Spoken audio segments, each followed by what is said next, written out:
When you're dealing with a missing persons case, there's an expression in law enforcement, JDLR, just doesn't look right. And the Miramar police have been looking for a missing woman. I've never seen any police agency try to pull what Miramar pulled in this case. Their investigation leads them to a field that is strewn with junk. This field is going to be searched. They're going to use cadaver dogs. When they release the dogs, there's a 55-gallon drum laying on its side in the middle of this field. The dogs make a beeline for it, and they alert when they reach it. Police are going to have to open this drum, and what they find inside is going to be horrifying.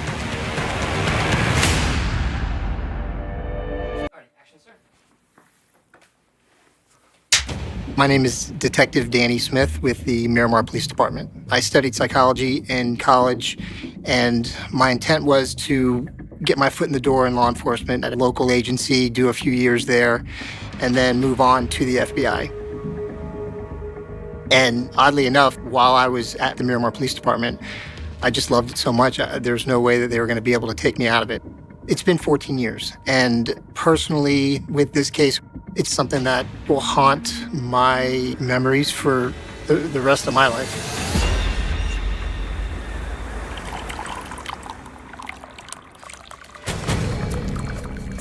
I remember specifically being in our office's homicide unit and having these missing person detectives come in and just pull us aside and go, "Hey, this is what we have. It's a little bit weird. What do you guys think?" The Miramar Police Department has a missing persons case of a 35-year-old woman named Lisa Spence. I'll take a look at it. All right. Lisa's family, they called. They were very vocal in saying there's something that's just not right here.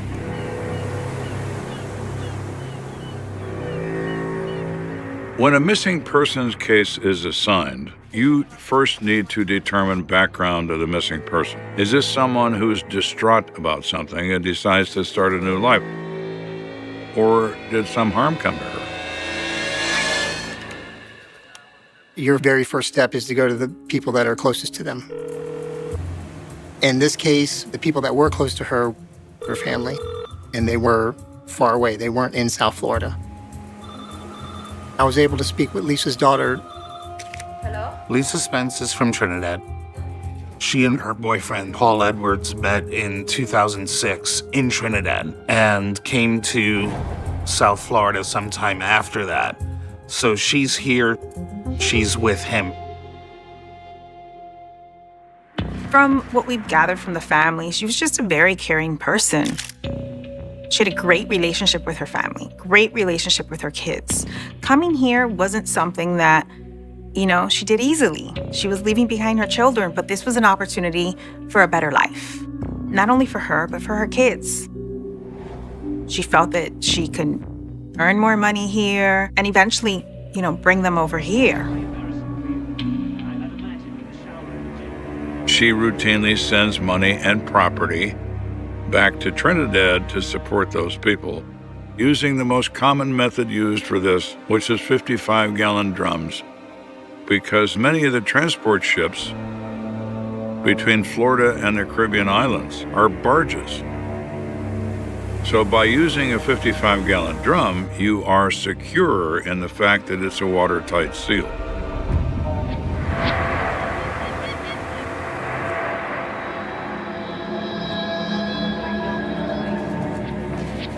Lisa was very close with her daughter. They were more friends than mother-daughter. They really spoke to each other often and shared in each other's lives constantly. She said that on October 7th, Lisa had called her daughter and explained that she was getting off of work soon and she's going to call her when she gets home. That call never came. All of a sudden, she's disappeared in a puff of smoke. Fast forward to October 10th, she still didn't call her daughter, and she didn't call any members of her family.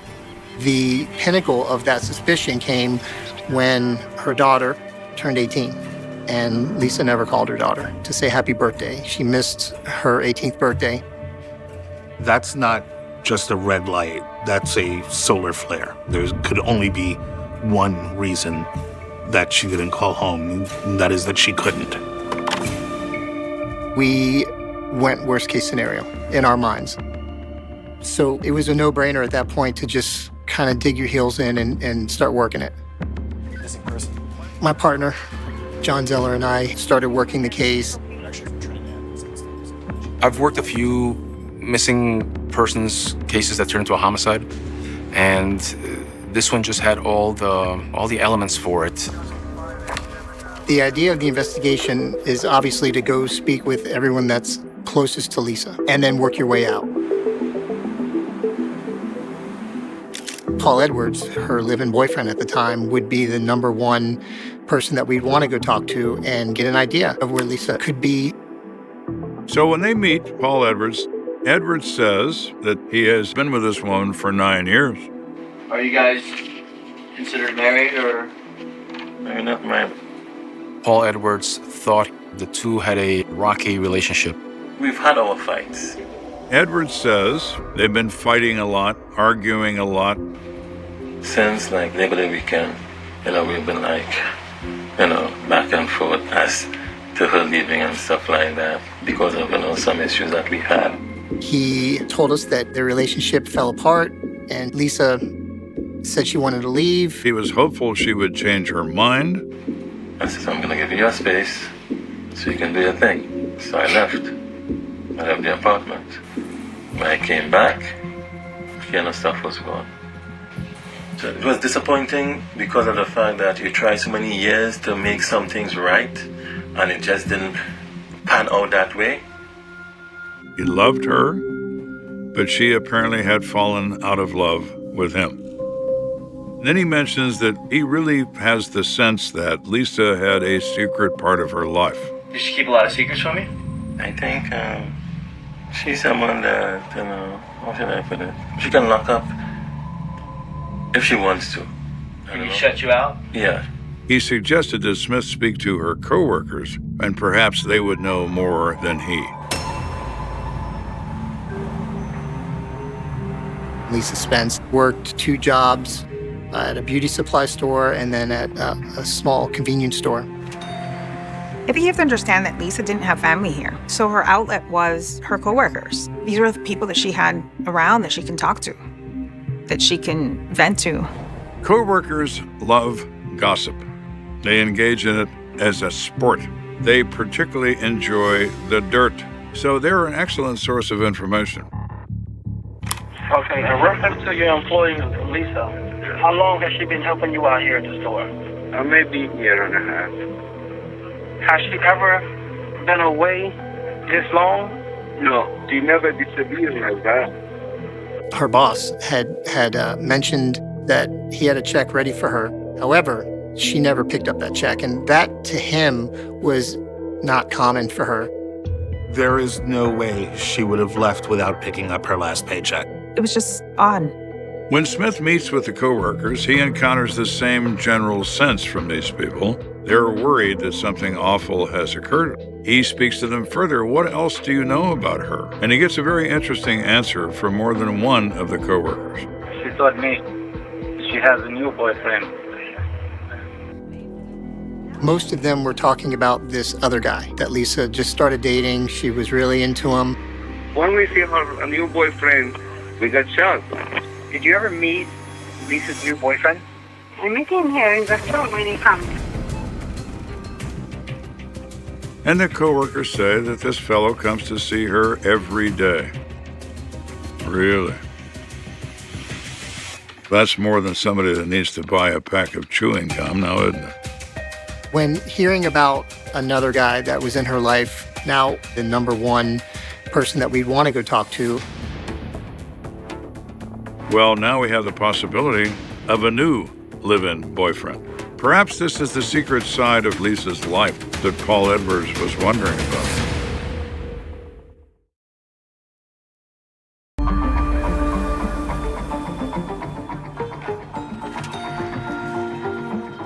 So does Lisa Spence have a secret love interest, and it led her to seek a new love nest to live in? It's possible.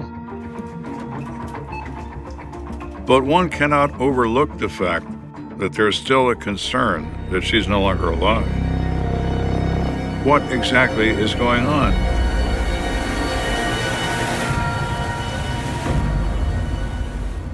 Once we started asking questions about this new boyfriend, we were able to track down who that person was.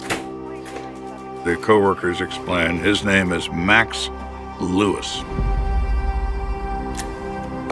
We were able to touch base with him and get some information from him. Do you remember when the last time was that you spoke to Lisa? Yeah, I spoke to her last Wednesday night when she was at work. She called me, I spoke to her on the phone. Never heard from her since. I'm going to speak to someone, and I assume they're lying to me about everything until I can somehow either be convinced that they're not lying or I can prove that they're being honest. How serious was your relationship?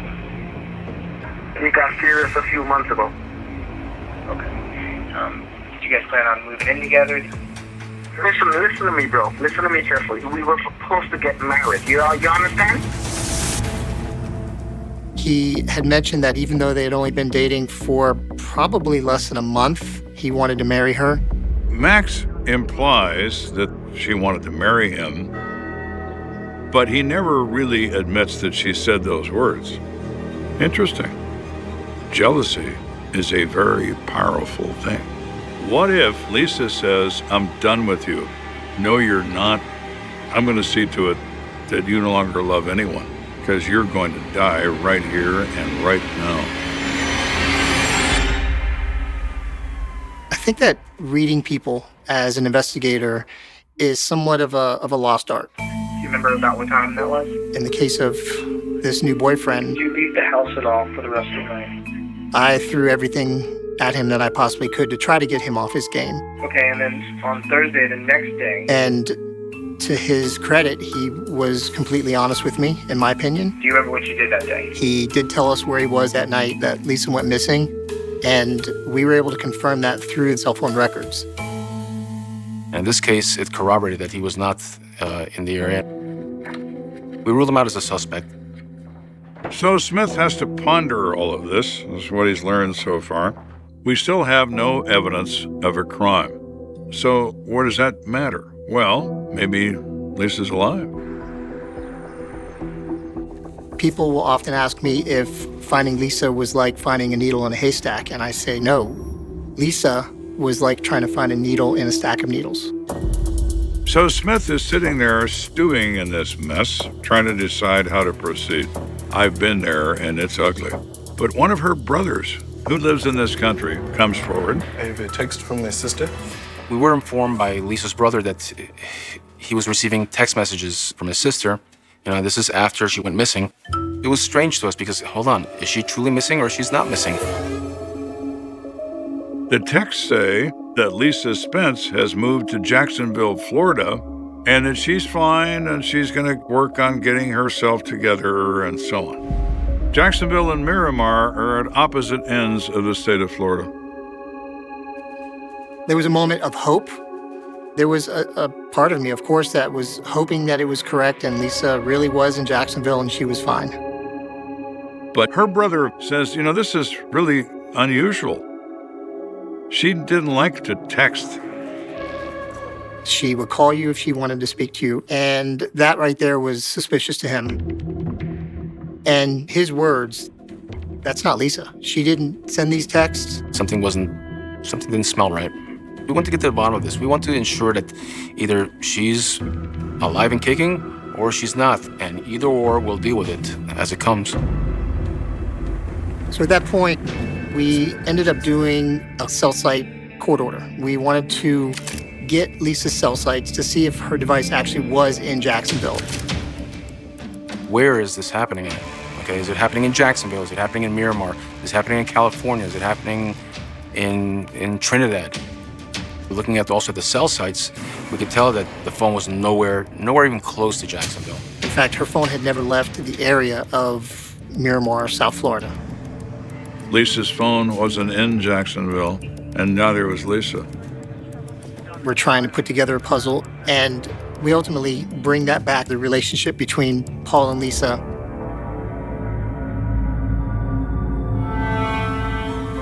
So Smith keeps talking to people and friends of hers, associates from work. The only thing she talks about is how much she is unhappy with Paul Edwards. Mainly her close friends would tell us, independent of one another, that it was an abusive relationship. Did she ever tell you that he hits her or anything like that? I've heard stories that they have been abused. There was physical violence from Paul to Lisa. He hit her and she called me. That's something that you just can't look past. So it is apparent of your choices available as a suspect in the disappearance of this woman, Paul Edwards rises to the top. So if Mr. Edwards did this, how would he dispose of the remains? A car. The problem with that theory is Edwards doesn't own a car. While we were digging around, we learned that Paul had a car rented to him. Is that a coincidence? No one in the homicide business believes in a coincidence.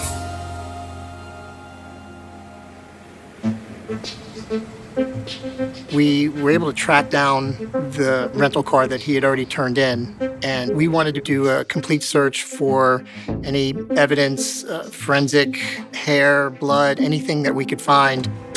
He hopes to find something in that car that will tie Edwards to the disappearance of this woman. It was a little bit of a nightmare for the investigation, at least for me in my own head, because I realized that rental car companies will clean the cars. So the forensic team pores over it. For hours, they look everywhere. I didn't think that we were going to find anything of value, but we're still going to give it all we've got. That's what good policemen do. They don't assume failure, they assume victory. We got lucky. We found a smear of blood in the rear of the vehicle. Now, they have no DNA from Lisa Spence, but they have human blood in a rental car. Is that damning evidence? No, but it's something. It's a beginning. Now, they have enough to get a search warrant for the Edwards home.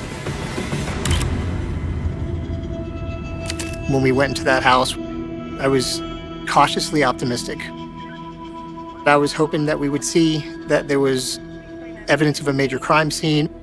Something, anything that would tell us what happened here. At first glance, it looked like a normal home. I was a little disappointed. So now we do a thorough search of the bathroom, and they find something under the vanity. It was a small mark of blood that was underneath the bathroom vanity. The location was interesting because it's not normally a place that you would find blood if you cut your finger in the bathroom or something along those lines, and it actually had directionality. The direction of that splatter is from the floor upward under the vanity. It is cast-off stain, cast-off from an instrument. Could be a bludgeon, could be a knife. It's likely that something horrible has happened to Lisa Spence, and it happened right here in Paul Edwards' bathroom.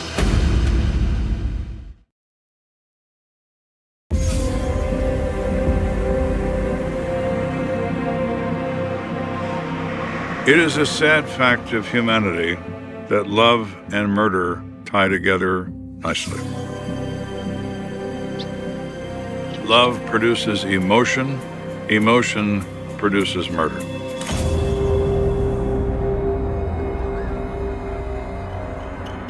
The best piece of evidence I think that we got from that house was blood evidence in the bathroom. That it came from below the vanity to above really shed some light on the fact that this could possibly be a crime scene.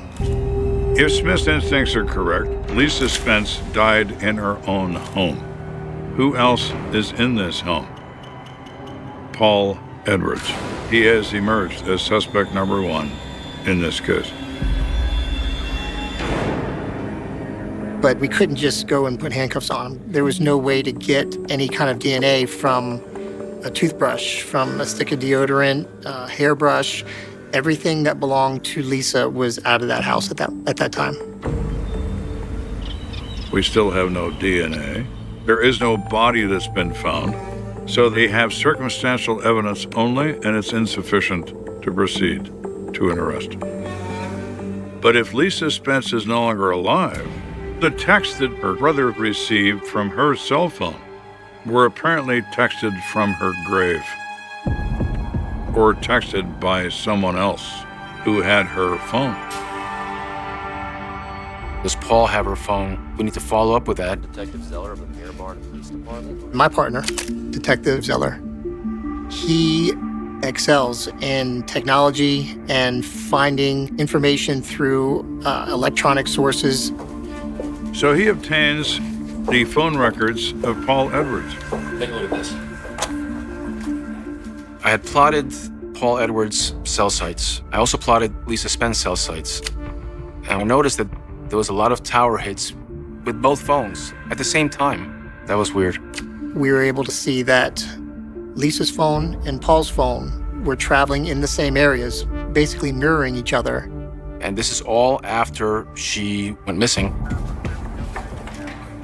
Getting the phone records was a big light bulb moment.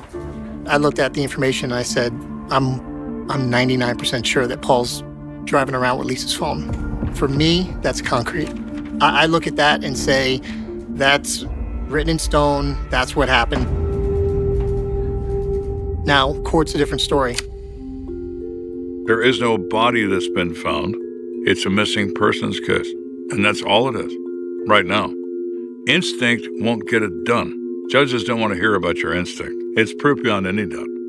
He doesn't have that yet. At this point in the investigation, we all hit a dead end. We didn't know what else we could do to try to generate either tips or evidence or Lisa. What can we do to rattle Edwards's cage and make him move around and maybe show them where Lisa's phone now is, or better yet, where he disposed of her body? There was a topic that came up. It was a pretty simple idea. What if we could somehow call Paul or text Paul, make it look like it's coming from Lisa, and then follow him and see what he did? What's he going to do when he believes he's received a message from the grave? It might set him loose. When someone becomes panicked, they do things they otherwise wouldn't do. Fear is your friend when you're a policeman. Make someone afraid. One of the ideas that Danny came up with was to clone her phone. Interesting. You buy a phone and you do a court order to that phone company saying, can you please transfer Lisa's telephone number to this brand new phone that we bought? And in essence, when I send a text, it would say, text from Lisa, from her cell phone. My thought process, at least, was, let's give this a shot. What do we have to lose? I've never seen any police agency try to pull what Miramar pulled in this case. Over the course of my career, I have often tried to get in the minds of someone who I'm trying to catch. I often ask myself, if I were this person and this happened, how would I react? And in this case, I figured there's a few things that could happen. One, he could call me up and say, Detective Smith, I just got a text from her, she's fine. Or he could not do anything. And then lastly, he could get in his car and he could go somewhere. He could visit someone, someplace. We were hoping these texts would prompt him to hopefully take us to the body. When the time came to send that text message to Paul, I thought about her texting pattern. The importance of the text being correctly done is the key. Wording it to match the voice of Lisa Spence is the thing that would drive the fear off the charts. The text messages that went to Lisa's brother that supposedly came from Lisa actually had a lot of spelling errors. And I just went right along with that idea. And I wanted to have one word that is not grammatically correct. So it was my idea to type, "Just wait till I got better." Not wait till I get better, just wait till I got better. This is the moment of truth. Let's see if Paul takes the bait.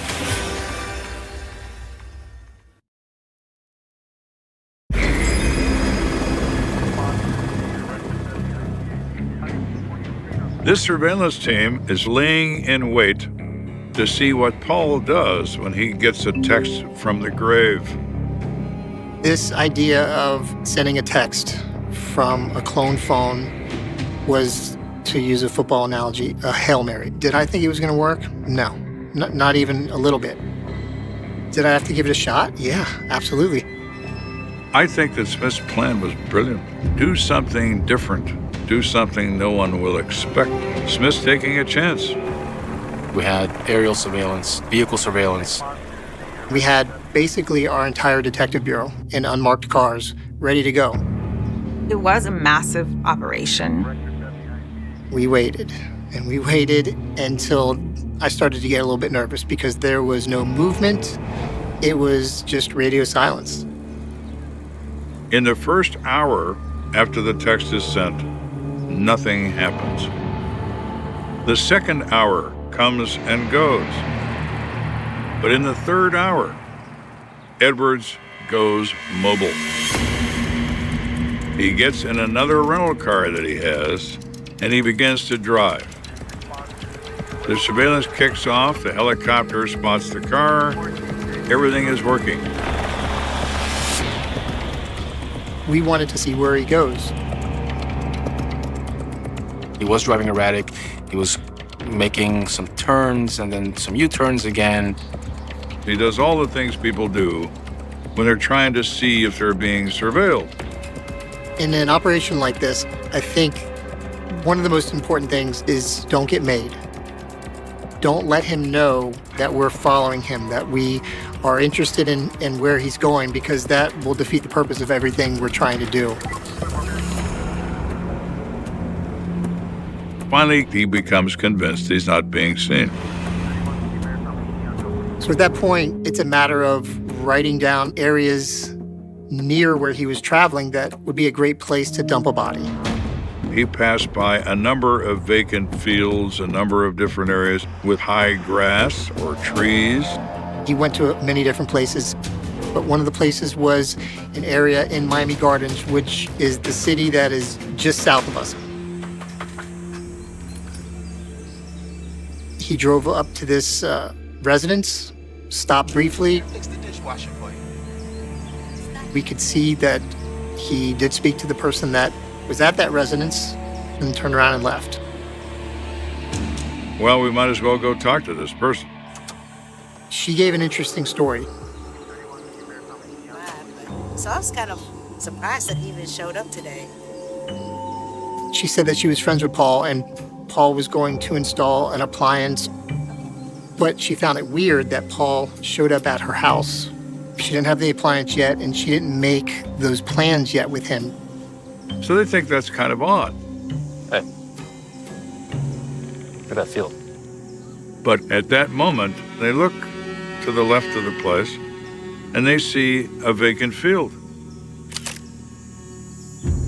So you have this bunch of big trees that are over there and junk. It looks like a dumping ground. There's couches out there and tons of garbage. It's a good place to hide something in plain view. Maybe it wasn't Edward's purpose to talk to this individual. Maybe it was his purpose to look at this field to make certain whatever he put there was still there.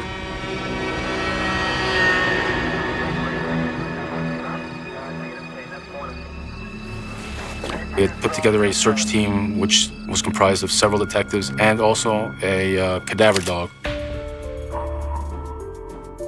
I remember the Detective Bureau reaching out to me. They requested that I come out and utilize Canine Jewel. Cadaver dogs are different than search dogs.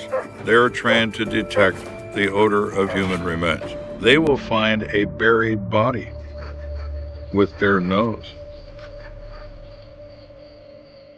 Zeller and I arrived, and there was just this massive tree, I just remember, and there were vultures circling overhead.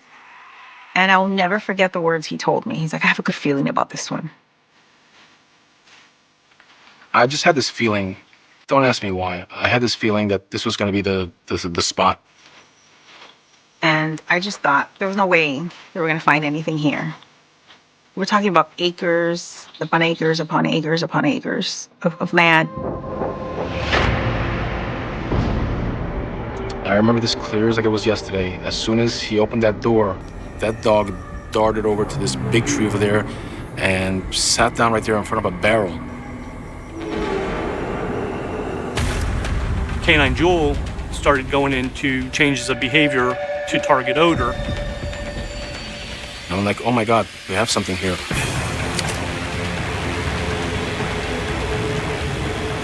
You really couldn't smell anything coming from it, but you just knew that, there was something else in there. Whatever is in this barrel is human, or at least it was.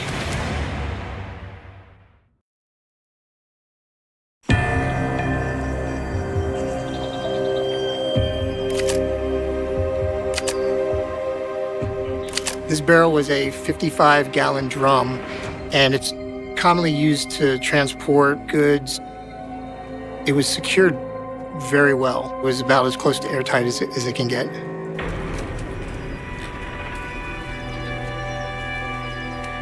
We had made the determination, it's best not to open it here. Let's have the barrel transported to the Miami-Dade Medical Examiner's office, and it would be opened over there.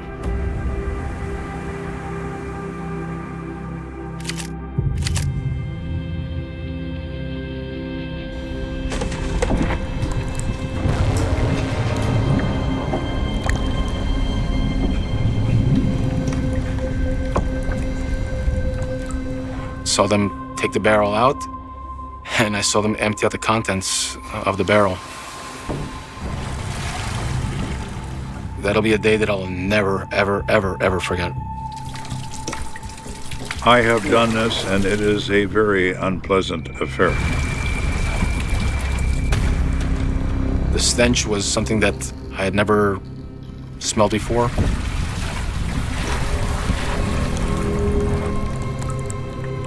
They pour out the contents of the drum. It contains the remains of a black female. There was a lot of decomposition that was happening. The obvious injury was the decapitation. There was no head in the barrel, so it was just a body from the neck down. We have 95% of a body, but not the last 5%. It's important to now try to identify this person. So there was a good indicator that this was probably going to be Lisa, but we couldn't be sure yet until we did the actual DNA testing. John Zeller and I went down to Trinidad, and we took DNA swabs from Lisa's daughter, and we ultimately bring that back to our labs down here and then compared to the DNA from the body that was found in the barrel. When we get the lab reports back, we're able to determine that the body in that barrel is in fact Lisa Spence. In the opinion of the medical examiner, the body had been dead for approximately 6 weeks. There were minimum 33 stab wounds. This was personal. You are stabbing them 33 times. You don't want to kill them. You want to punish them. They are responsible for your rage, and you're getting even every time you feel that blade go in their body. My personal opinion, the amount of stab wounds, I believe, put her to the point where she was almost decapitated. I do not believe that was done in order to get her in that barrel. Whoever did this was some violent monster. Once Lisa was identified, we go back to the blood that was collected from the rental car that Paul Edwards was driving, and that, in fact, came to Lisa Spence. The blood in the bathroom was also found to be blood belonging to Lisa Spence. At that point, we had enough to effect an arrest.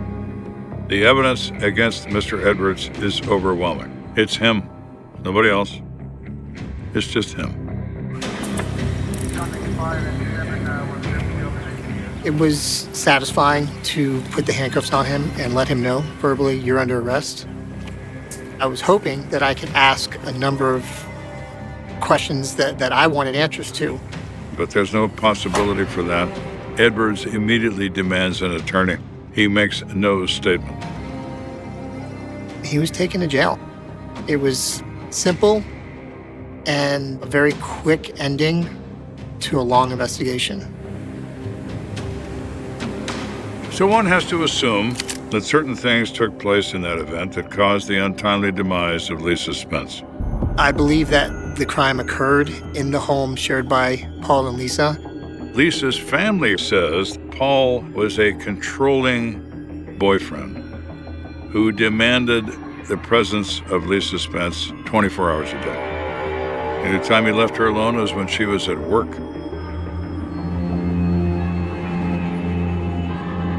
And at some point, she had decided, to leave.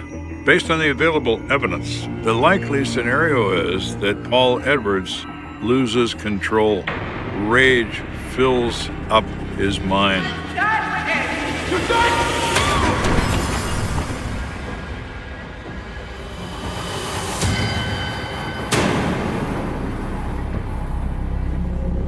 He throws her on the floor in the bathroom and attacks her with a knife and stabs her repeatedly, so much so her head falls off. The ultimate rage murder.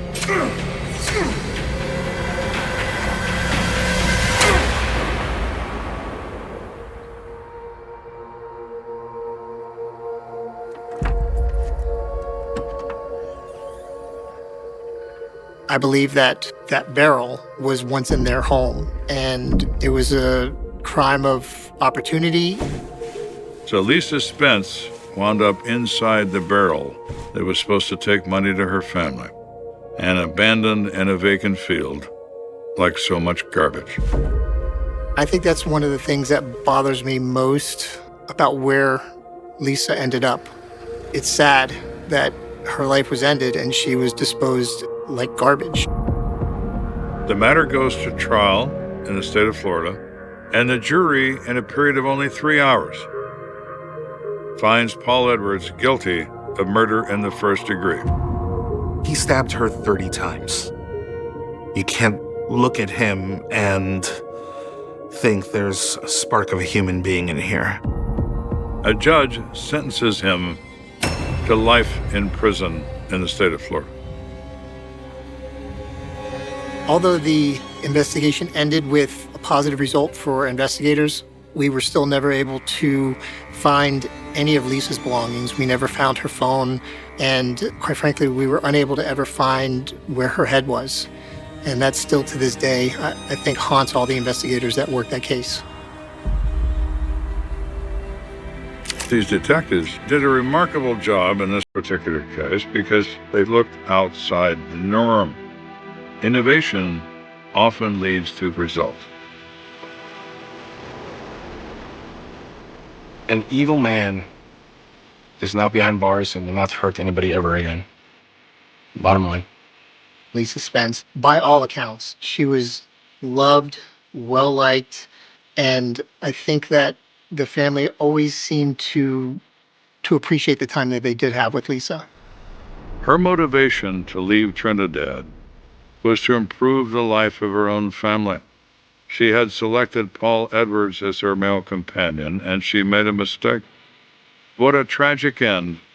A mother and a family member was trying to make a better life for everyone and lost her own life in the process.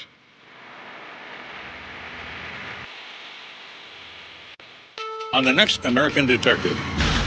This was the most dynamic case I have ever seen in my life. He screamed at me that I should keep my mouth shut or else he was going to kill me. And I've seen some horrendous crime scenes, and this is one of the most horrendous. Who are we dealing with? Jack the Ripper? The night Chicago swallowed her without a sound, the city was drowning in rain. Streetlights trembled in puddles.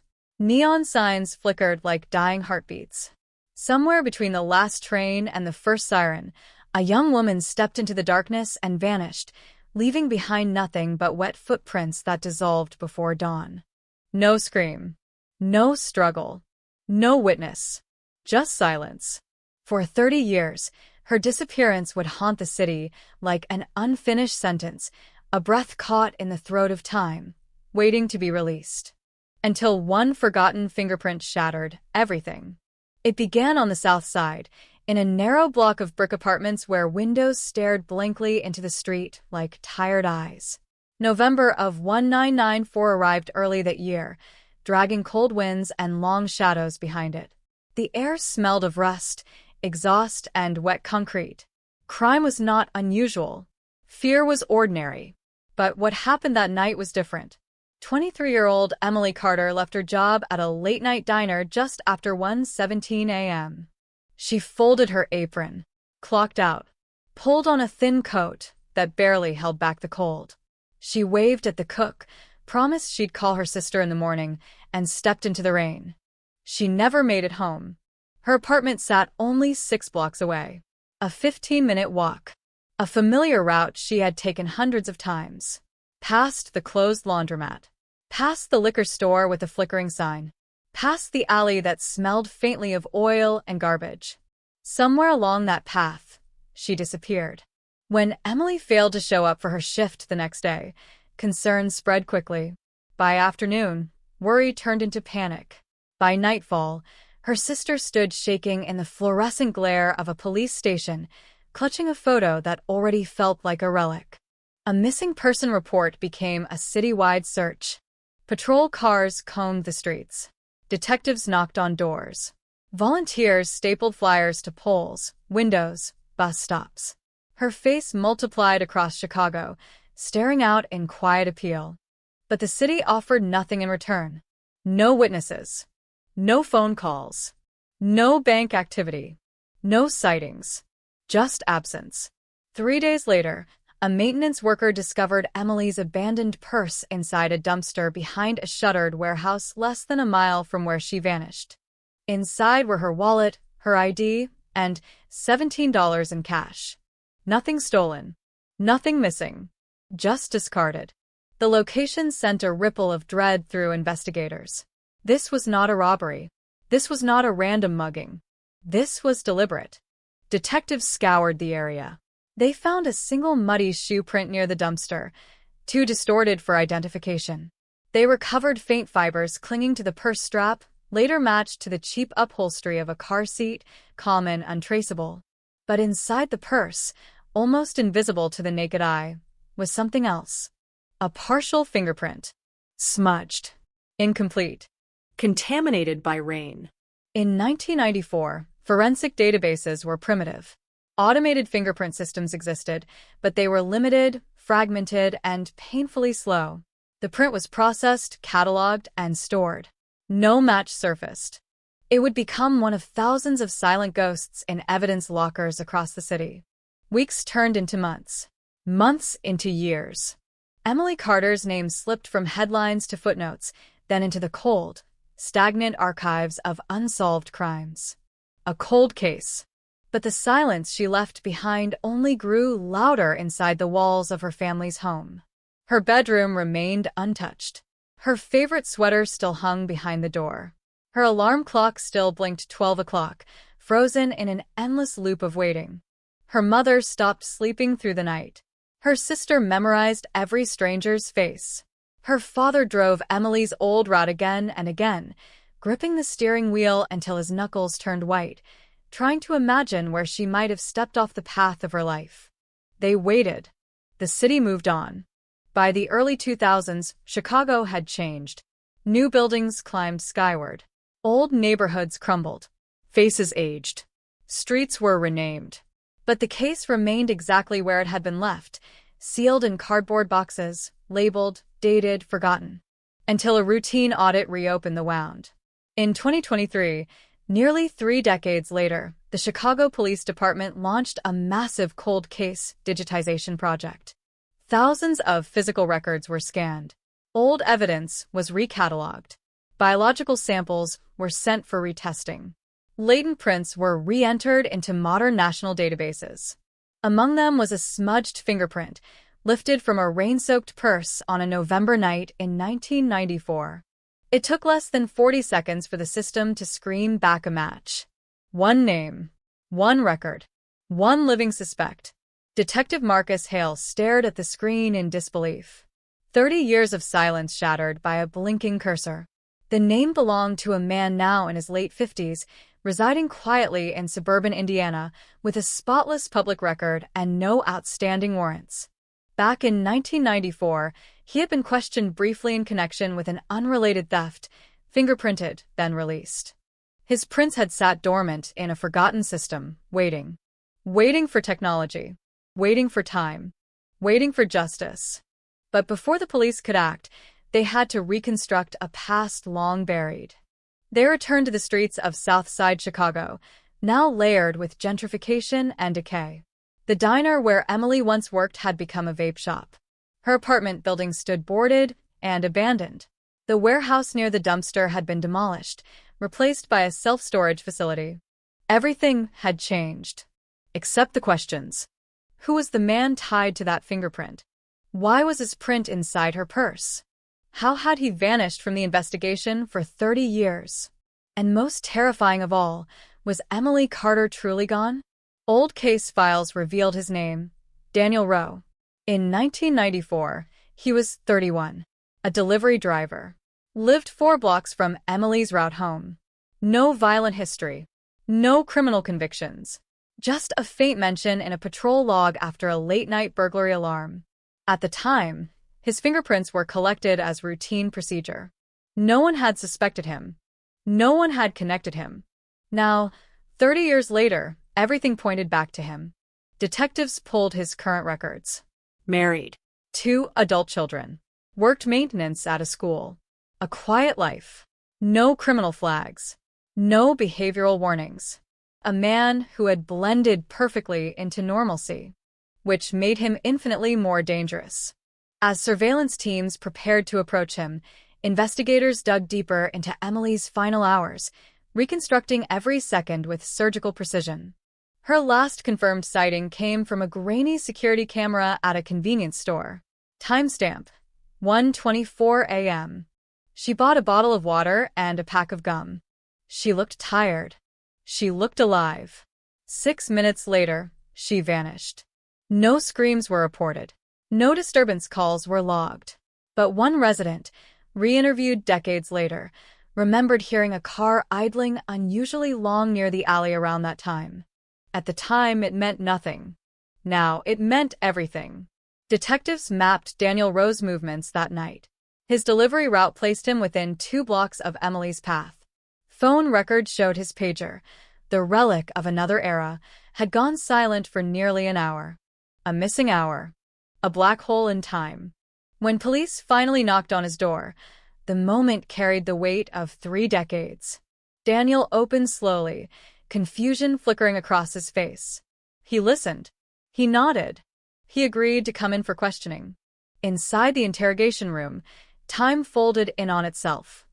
Photographs from 1994 slid across the table. Emily's face. Her purse. The dumpster. The fingerprint scan. Daniel's breathing changed. His eyes lingered. Just a second too long. He said he didn't remember her. He said he had never seen the purse. He said the fingerprint must be a mistake. But his voice trembled, and silence crept into the room. The kind of silence that follows a lifetime of secrets. Outside, the city kept moving. Trains roared. Traffic flowed. Lives unfolded. Inside that sterile room, the past waited, coiled like a spring. Because the fingerprint was only the beginning. And once the first thread was pulled, everything else would unravel. The silence inside the interrogation room was thick enough to suffocate. Daniel Rowe sat motionless, fingers interlaced, eyes fixed on the gray tabletop as if it might open and swallow him whole. The fluorescent light overhead hummed softly, casting a pale sheen across his face, highlighting every twitch, every micro-expression he couldn't quite suppress. His breathing was controlled, but not calm. Each inhale sounded measured, deliberate, as though he were rationing oxygen. Across from him, Detective Marcus Hale said nothing. He had learned long ago that silence was not emptiness. Silence was pressure. And pressure cracked things open. The clock on the wall ticked loudly. 1 second. 2 seconds. 10. Daniel shifted in his chair. We've gone through the databases, Hale said at last, his voice low, even. Your fingerprint was lifted from Emily Carter's purse. Daniel swallowed. That's impossible. It's a direct match. I've never met her. Your print wasn't on the outside. It was inside, near the lining, somewhere a stranger wouldn't casually touch. Daniel's jaw tightened. His gaze flickered upward, then quickly away. I don't remember everything from 30 years ago, he said. People forget things. Not like this. Another silence. In 1994, forensic technology could barely scratch the surface of truth. But in 2023, science had teeth. DNA amplification, fiber analysis, trace mapping, microresidue scanning.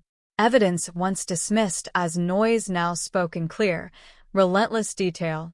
The original fibers found on Emily's purse strap were reanalyzed. They matched the upholstery fabric used in a specific make and model of delivery van manufactured between 1990 and 1993. Records showed Daniel had driven exactly that type of vehicle. His company logs placed him off route for 48 minutes on the night Emily vanished. 48 minutes. An eternity. Detectives spread out across Chicago, re-interviewing witnesses who were now elderly, forgetful, fragile. Doors opened slowly. Memories surfaced reluctantly, like bones rising through disturbed earth. A woman who lived above the alley recalled a man pacing nervously near a white van. A former warehouse security guard remembered seeing headlights cut suddenly in the rain before vanishing into the dark. A bartender 2 blocks away remembered a delivery driver coming in after 2 a.m., hands shaking, shirt damp with sweat despite the cold. Each recollection alone meant little. Together, they formed a silhouette, a shadow where a man once stood. Back in the interrogation room, Daniel's composure began to erode. Where were you between 1:20 and 2:10 that night? Hale asked. I was driving. Where? I don't know. My route changed. Records show no deliveries logged. Then maybe I stopped. For 48 minutes. Daniel's lips pressed together. A muscle in his cheek twitched. Hale leaned forward. People disappear, Daniel. But evidence doesn't. A flicker of anger flashed across Daniel's face, then vanished as quickly as it appeared. You think I killed her, he said. I think your fingerprint inside her purse deserves an explanation. Another pause. Daniel exhaled sharply. Maybe she dropped it, he said. Maybe I picked it up. Why? I don't remember. But you remember not killing her. Yes. Funny how memory works. The session ended with no confession. But the walls were closing in. Search warrants were executed within hours. Daniel's suburban home yielded no obvious trophies, no hidden rooms, no buried secrets. But inside the garage, behind stacked boxes and forgotten tools, investigators uncovered an old steel locker. Rusted. Padlocked. Inside were dozens of yellowed photographs. Street shots. Night shots. Women walking alone. Women from behind. Women unaware. Some dated back to the early 1990s. One of them was Emily Carter. She stood at a bus stop, laughing at something outside the frame, completely oblivious to the lens pointed at her from across the street. The photograph had been taken 2 weeks before her disappearance. Suddenly, the cold case ignited. Media vans descended. Headlines screamed. The city shuddered. A man once invisible now stood illuminated under the unforgiving glare of public scrutiny. But still, there was no body. And without a body, the case hovered in a dangerous gray zone. Had Emily been murdered? Was she still alive? Or had she vanished into some dark corner of America, trapped in a life she never chose? Investigators reopened every missing person case from the early 1990s across Illinois, Indiana, and neighboring states. Patterns emerged. For women, all between 20 and 26. All last seen late at night. All vanished within a 5-mile radius of Daniel's delivery routes. All cases unresolved. Cold. Frozen in time. The realization hit with crushing force. Emily Carter might not have been the first. And she might not have been the last. Forensic teams returned to the storage unit that replaced the old warehouse. Ground-penetrating radar swept the concrete floors. Thermal imaging scanned beneath the foundation. Nothing.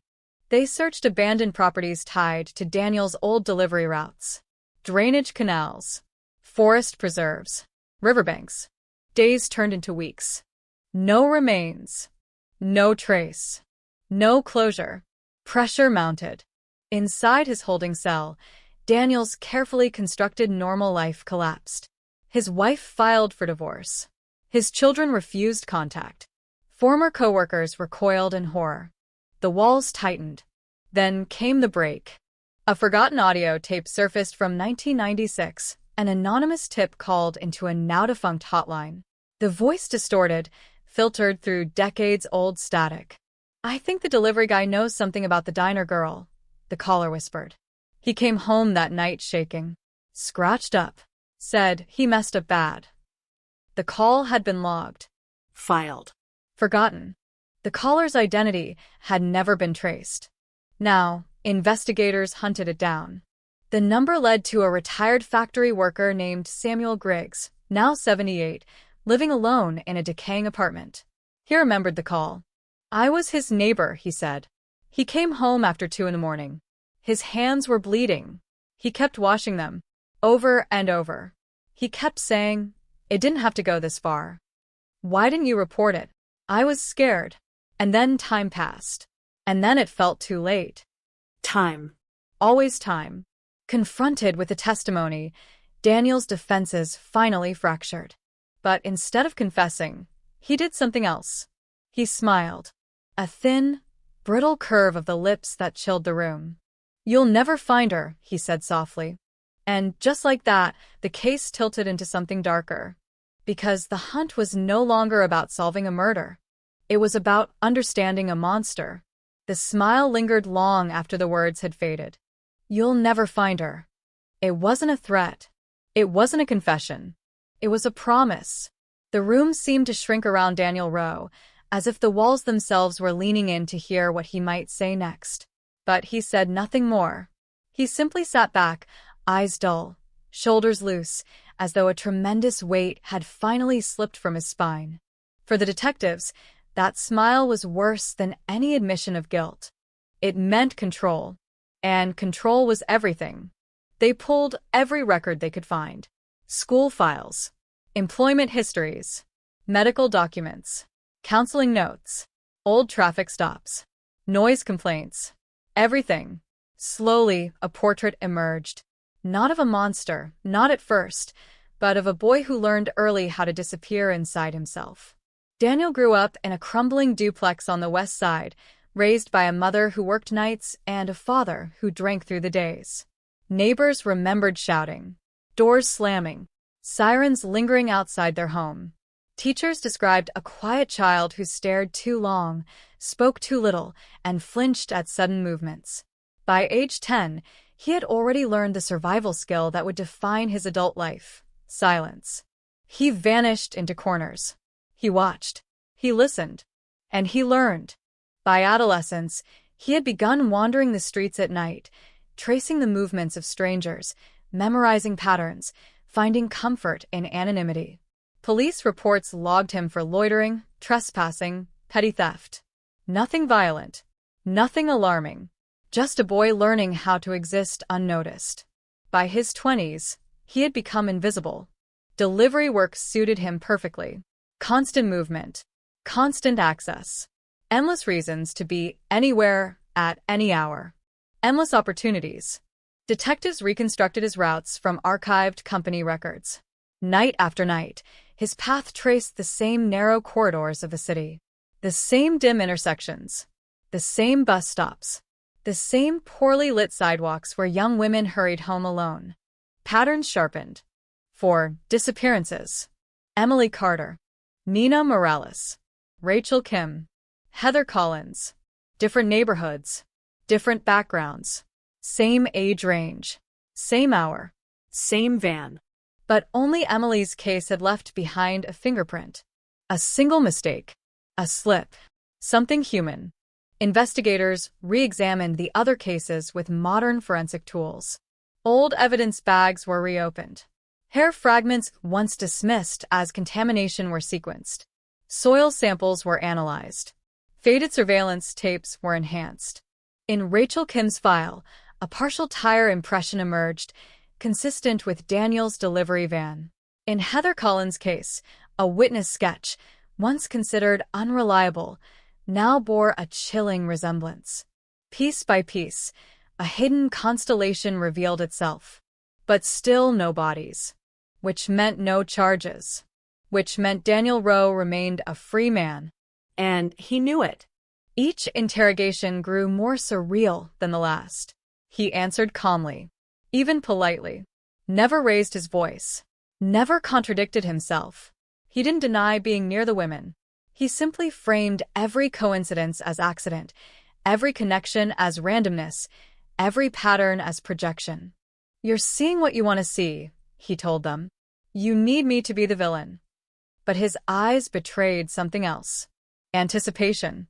As if the hunt itself nourished him. Under mounting pressure, investigators made a calculated gamble. They leaked controlled details to the press. Not enough to compromise the case. Just enough to stir fear. Headlines erupted. Serial predator may have operated in Chicago for decades. Cold case breakthrough uncovers pattern of vanishings. Tip lines flooded. Most calls were noise. Fear. Speculation. Then one call cut through. A woman named Laura Bennett, now 49, living in Iowa. In 1995, she had nearly become the fifth. Her voice trembled as she spoke. She described a white delivery van pulling alongside her near midnight. A man leaning out the window, asking for directions. His tone polite, apologetic, non-threatening. When she approached, the door slid open. She ran. He didn't chase. He simply watched her disappear into the night. At the time, she told no one. The city had taught her fear was normal. Now, 30 years later, she could still remember his face. And it matched Daniel Rowe. Confronted with Laura's testimony, Daniel's mask finally cracked. For just a moment, his fingers clenched. His breathing faltered. But he recovered quickly. "People misremember," he said, "especially when they're scared." Still, something had shifted. Because now, the past was no longer silent. It was screaming. Search teams expanded across 3 states. Dogs traced riverbanks. Divers searched retention ponds. Cadaver-sniffing drones scanned forest preserves. Nothing.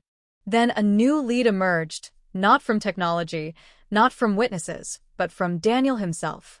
During one late-night interrogation, as fatigue dulled his defenses, he muttered a single phrase under his breath.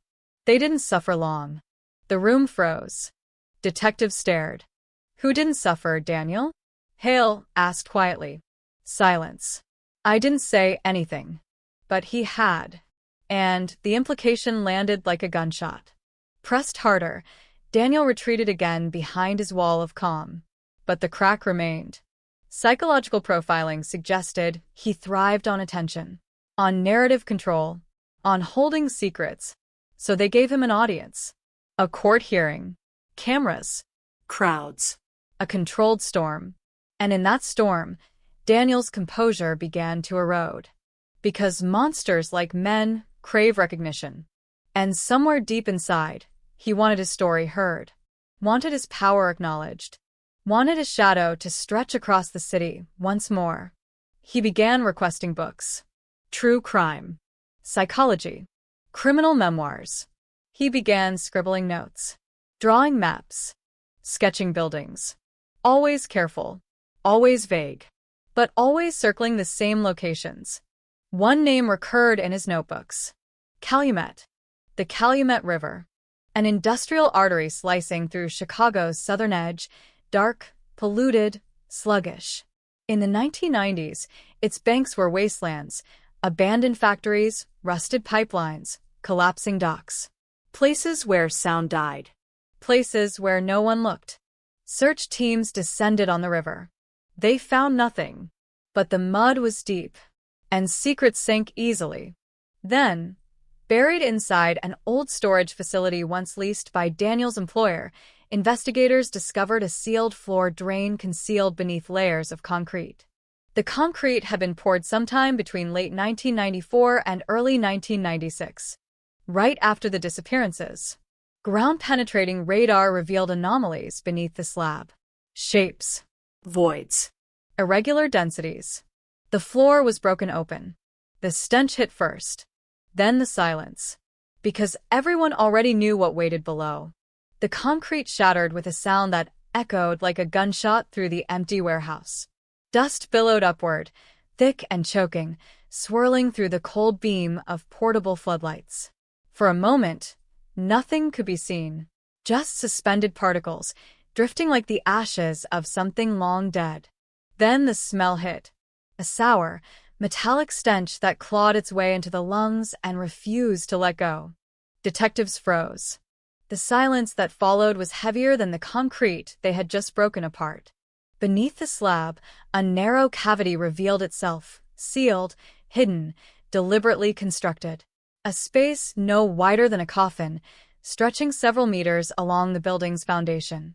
Inside lay a tangled chaos of fabric, plastic, bone, and rusted metal. Human remains.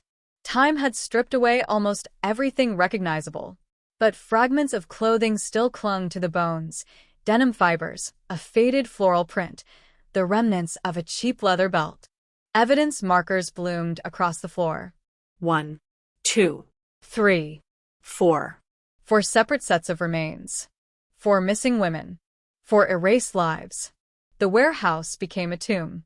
Forensic teams worked in suffocating silence, each movement careful, deliberate, reverent.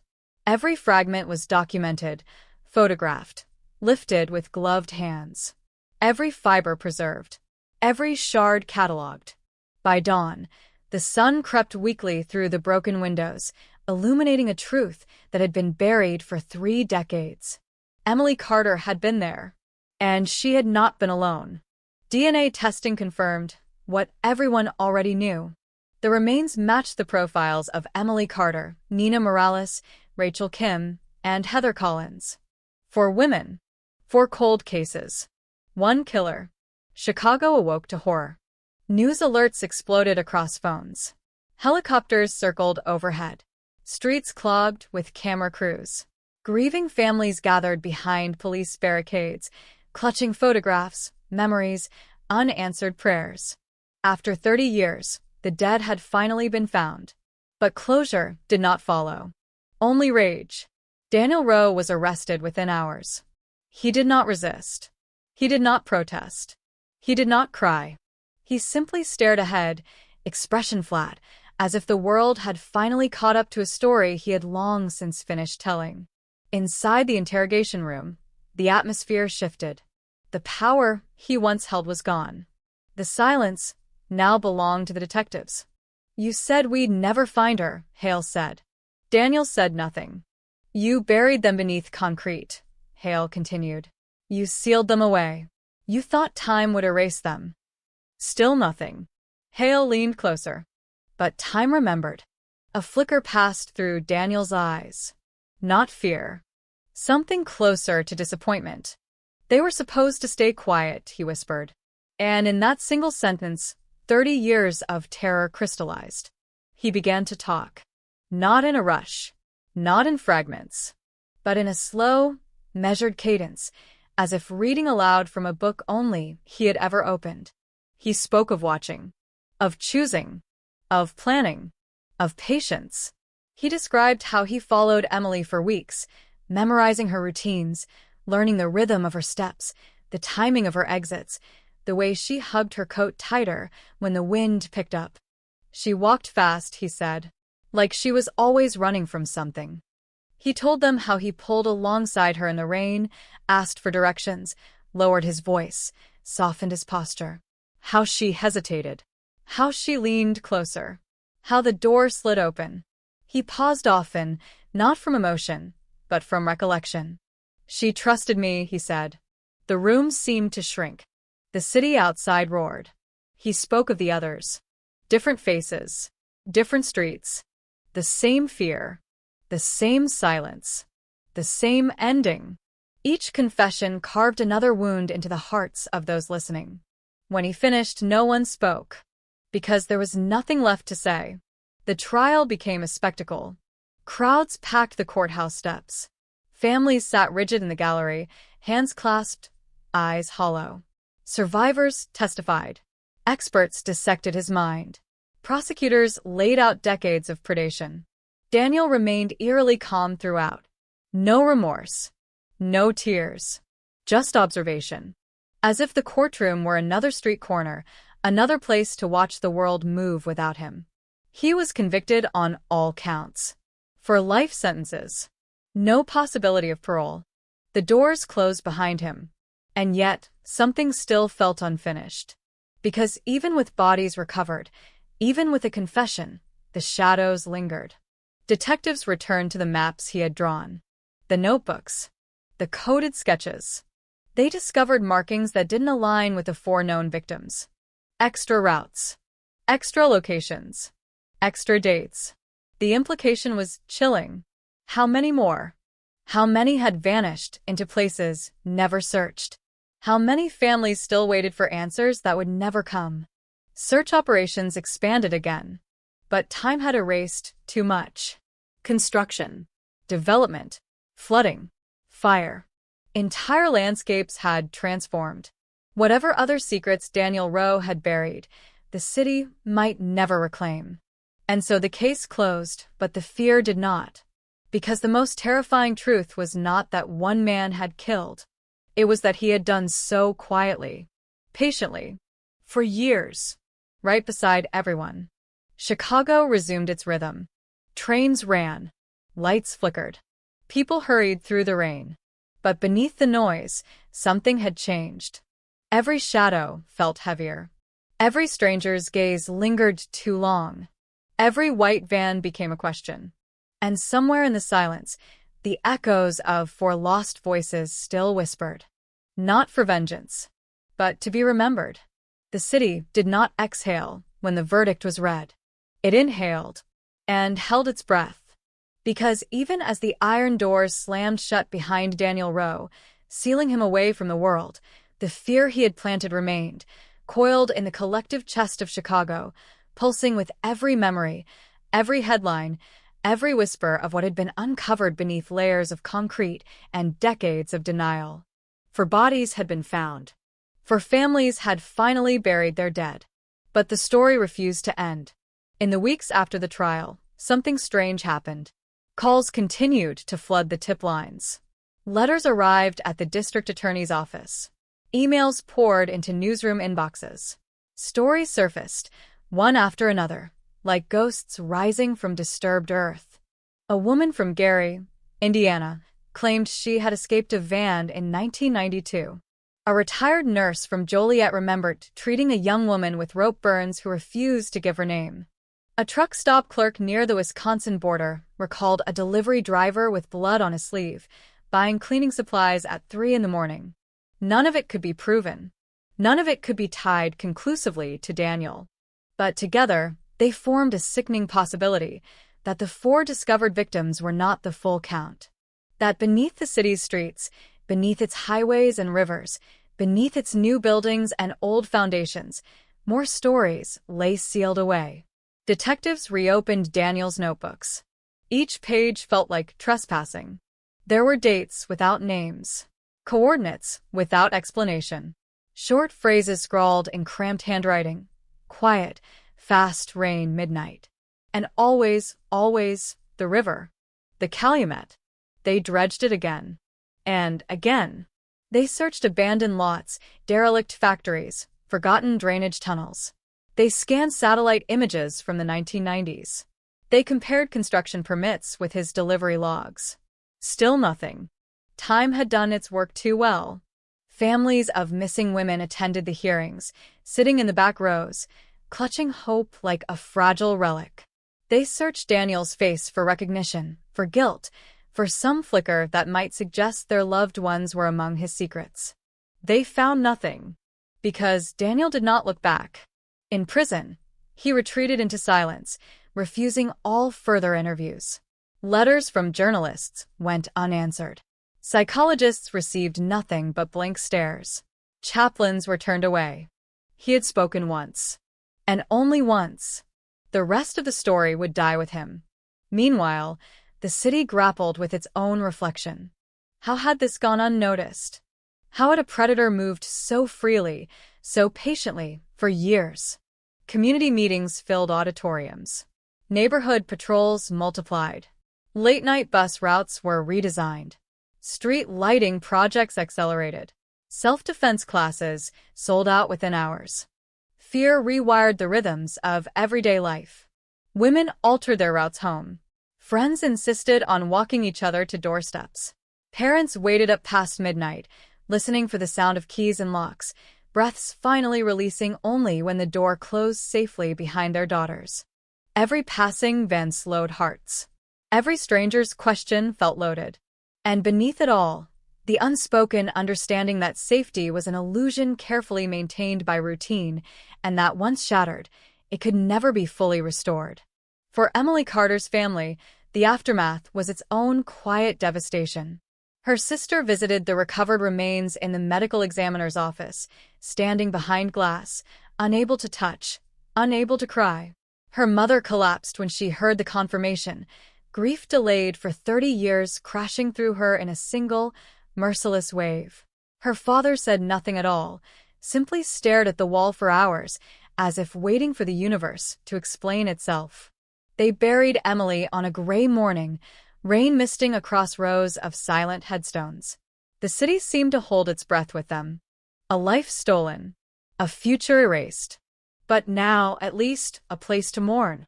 Yet closure proved elusive. Because the ending of a mystery does not always bring peace. Sometimes it only sharpens the pain. Detectives who had worked the case carried its weight into their dreams. The smell of that sealed chamber clung to their clothes, their thoughts, their sleep. For months, they woke to the echo of breaking concrete, to the vision of evidence markers blooming across a floor that should never have existed. They had uncovered the truth, but at a cost. And then there were the questions that would never find answers. Why these women? Why that moment? Why did Daniel stop? Or had he? Was it age? Fear? A close call?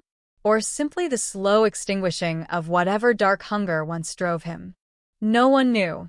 And perhaps that uncertainty was the most disturbing truth of all. Because monsters do not always vanish. Sometimes they simply fade into the crowd. Years later, people would still remember. They would remember the headlines, the trials, the day the city learned how close evil had lived. They would remember walking faster at night, gripping their phones tighter, listening harder for footsteps behind them. They would remember the names: Emily, Nina, Rachel, Heather, for lives, for stories cut short. And beneath their memory, a quiet vow that the city would never again look away so easily.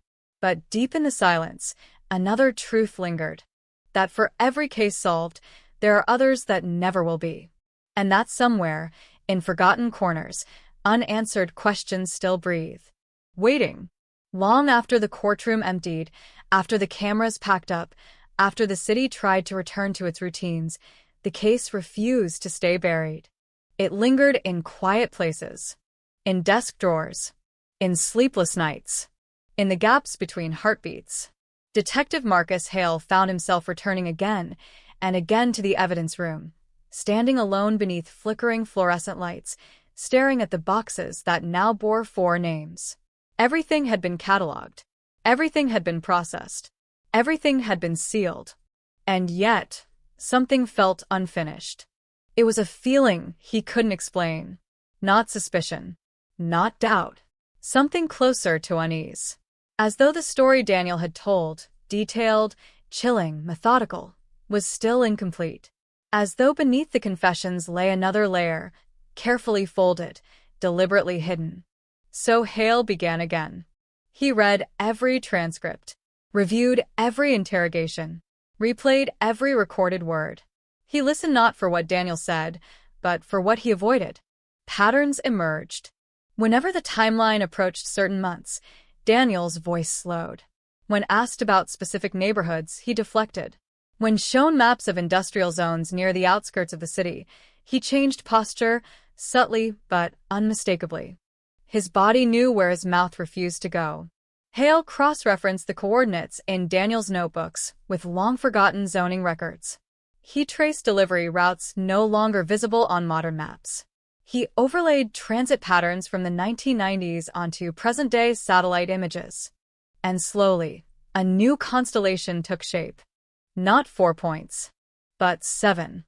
3 additional locations surfaced, isolated, neglected, erased by time. An abandoned freight terminal swallowed by weeds. A decommissioned storm tunnel sealed after a flood. A riverside dumping ground buried beneath a housing development. Each lay along Daniel's former delivery routes. Each aligned with unexplained gaps in his logs. Each whispered the possibility of more. Search teams mobilized again, moving quietly, carefully, without press, without spectacle. Ground-penetrating radar swept the freight terminal. Cadaver dogs traced the storm tunnel. Soil samples were extracted from beneath manicured lawns in the new housing complex. Nothing. No remains. No artifacts. No proof. But absence did not bring relief. It sharpened the question. Had time erased the evidence? Or had Daniel been meticulous beyond comprehension? In prison, Daniel watched the renewed searches unfold through muted television screens. News segments flickered in the dim light of his cell. Helicopters hovered. Detectives in protective suits moved through abandoned corridors. For the first time since his arrest, he reacted. A faint smile. A glint of something close to amusement. During a routine psychological evaluation, he finally spoke. "They're looking in the wrong places," he said. The words dropped into the room like a shard of glass. The psychologist froze. "Where should they look, Daniel?" He shrugged. "Where people don't want to see." No further explanation. No clarification. Just that. It was enough to reignite the nightmare. Investigators returned to his earliest years, digging into forgotten police reports, childhood addresses, summer jobs, seasonal labor. They tracked every location he had ever slept, worked, or lingered. One site surfaced again and again. A defunct water treatment plant on the city's southern fringe. In the early 1990s, Daniel's employer had leased a section of the property for temporary storage. The facility sat isolated, surrounded by marshland and rusted fencing, accessible only by a crumbling service road. It had been demolished in 2001. Today, it was nothing more than an uneven field, littered with debris, half reclaimed by nature. Excavation began at dawn. Bulldozers peeled back layers of earth. Shovels scraped through compacted soil. Screens sifted every handful of dirt. Hours passed. Then days. Then weeks. And then, buried nearly 10 feet below the surface, a fragment surfaced. A scrap of fabric. Blue. Floral. Unlike anything found in the warehouse. The air tightened. The excavation widened, and with it, the unease deepened. But beneath the fragment, there was nothing. No bones. No personal items. No trace. Just disturbed soil. As if something had once been there, and had been removed. The implication was chilling. Had Daniel returned to these sites years later? Had he relocated remains? Had he erased his own history? Or was this something else entirely, a psychological maze designed to prolong control even from behind bars? Hale began to suspect the truth was more unsettling than any single answer. That Daniel had constructed his crimes not merely to kill, but to endure. To create echoes that would stretch far beyond the moments themselves. To ensure that, even in captivity, he remained present. Unfinished. Unresolved. And then, the final twist emerged, not from evidence, but from an accident. A retired maintenance worker contacted police after recognizing the water plant site in news footage. He had worked there in the mid-1990s. He remembered a delivery van that frequently parked near a restricted service entrance, long after official operations had ceased. One night, he had seen Daniel carrying large plastic-wrapped bundles into the building. He had assumed it was surplus equipment. He had not asked. He had not looked closer. Now, 30 years later, the memory burned. Investigators pulled old blueprints. A hidden sub-basement emerged, a sealed chamber beneath the main filtration hall, accessible only through a maintenance hatch long since destroyed. The chamber had collapsed when the building was demolished. Whatever had once been there was now crushed beneath tons of rubble. And with it, whatever secrets Daniel had left behind. The realization settled like a suffocating fog. Some truths would never surface. Some stories would never be told. And some families would never receive the closure they sought. Because justice, however relentless, is never complete. Years later, visitors would walk across the quiet housing development built over that land, unaware of what once lay beneath their feet. Children would ride bicycles across sidewalks poured over forgotten foundations. Couples would plant gardens where silence once reigned. Life would continue. But beneath the soil, beneath the concrete, beneath the fragile comfort of normalcy, the past would remain. Waiting. Years passed, but the case did not age. It simply sank deeper. Chicago healed the way cities always do, by building over its wounds. New cafes replaced boarded storefronts. Condos rose where warehouses once rotted. Streets once empty after midnight, filled with the soft glow of late-night restaurants and rideshare headlights. On the surface, everything looked alive again. But beneath that motion, something remained unsettled. The memory of Daniel Rowe did not fade into history. It lingered in whispered conversations, in long glances exchanged on dim sidewalks, in the way strangers measured one another's presence with subtle caution. His name became a kind of shadow, not spoken often but always understood. Detective Marcus Hale carried that shadow with him. The case had ended. The evidence had been sealed. The verdict had been delivered. But closure never came. Instead, the story settled into his bones, heavy and unyielding. Some nights, he dreamed of the sealed chamber beneath the warehouse, of breaking concrete that never reached an end, of evidence markers multiplying endlessly across a floor that stretched on into darkness. In his dreams, he was always searching. Always too late. He tried to move on, took new assignments, closed other cases. But none of them quieted the noise left behind. The mind, once forced to comprehend such deliberate cruelty, refused to forget. He began walking the old routes at night, not to investigate, just to feel. The cracked sidewalks, the flickering street lamps, the narrow alleys that swallowed sound. He traced Emily Carter's final steps again and again, imagining her breath in the cold, her boots tapping against damp pavement, her thoughts drifting toward nothing more sinister than sleep. He wondered if she sensed it, the presence trailing behind her. Or if the last seconds of her freedom had been perfectly ordinary. Sometimes that thought was worse. The families struggled differently. Emily's sister moved across the country, seeking distance from streets that felt too familiar. Her parents stayed, rooted in a house that echoed with 30 years of absence. They donated her belongings to shelters, packed away photographs, tried to compress a lifetime into manageable fragments. But grief does not obey logic. It surfaces in the quiet, in the space at the dinner table, in the empty hallway at night, in the sudden recognition of a stranger's laugh. They lived in a city that had given them answers, but no peace. Across Chicago, survivors came forward. Women who had escaped similar encounters in the 1990s. Women who had never spoken. Women who had buried fear beneath careers, families, decades of resilience. For them, Daniel's arrest reopened wounds they had sealed shut. They described vans slowing beside them, polite voices asking for directions, doors sliding open just a fraction, moments when instinct overpowered hesitation and sent them running. Some still woke at night, hearts racing, convinced they could hear an engine idling outside their windows. The city offered counseling. Support groups formed. Stories were shared. But the trauma lingered. Because predators do not merely harm bodies. They fracture time. They insert fear into memory itself, contaminating the past and poisoning the present. Years later, a journalist obtained access to Daniel Rowe's prison records. His behavior was consistent. Quiet. Withdrawn. Meticulous. He kept his cell pristine. Spoke rarely. Read obsessively.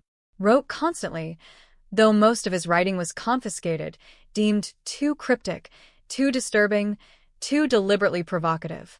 One guard described him as a man who never stopped watching. Even in captivity, occasionally he would ask for maps. Old maps. Chicago transit diagrams from the 1980s and 90s. Industrial zoning layouts. Flood control schematics. Requests that raised quiet alarms. But nothing ever came of them, because there was nowhere left for him to go. Still, the need to control lingered. In his final recorded interview, conducted by a forensic psychologist, Daniel offered one last fragment. "People think it's the killing," he said, "but that's just the punctuation."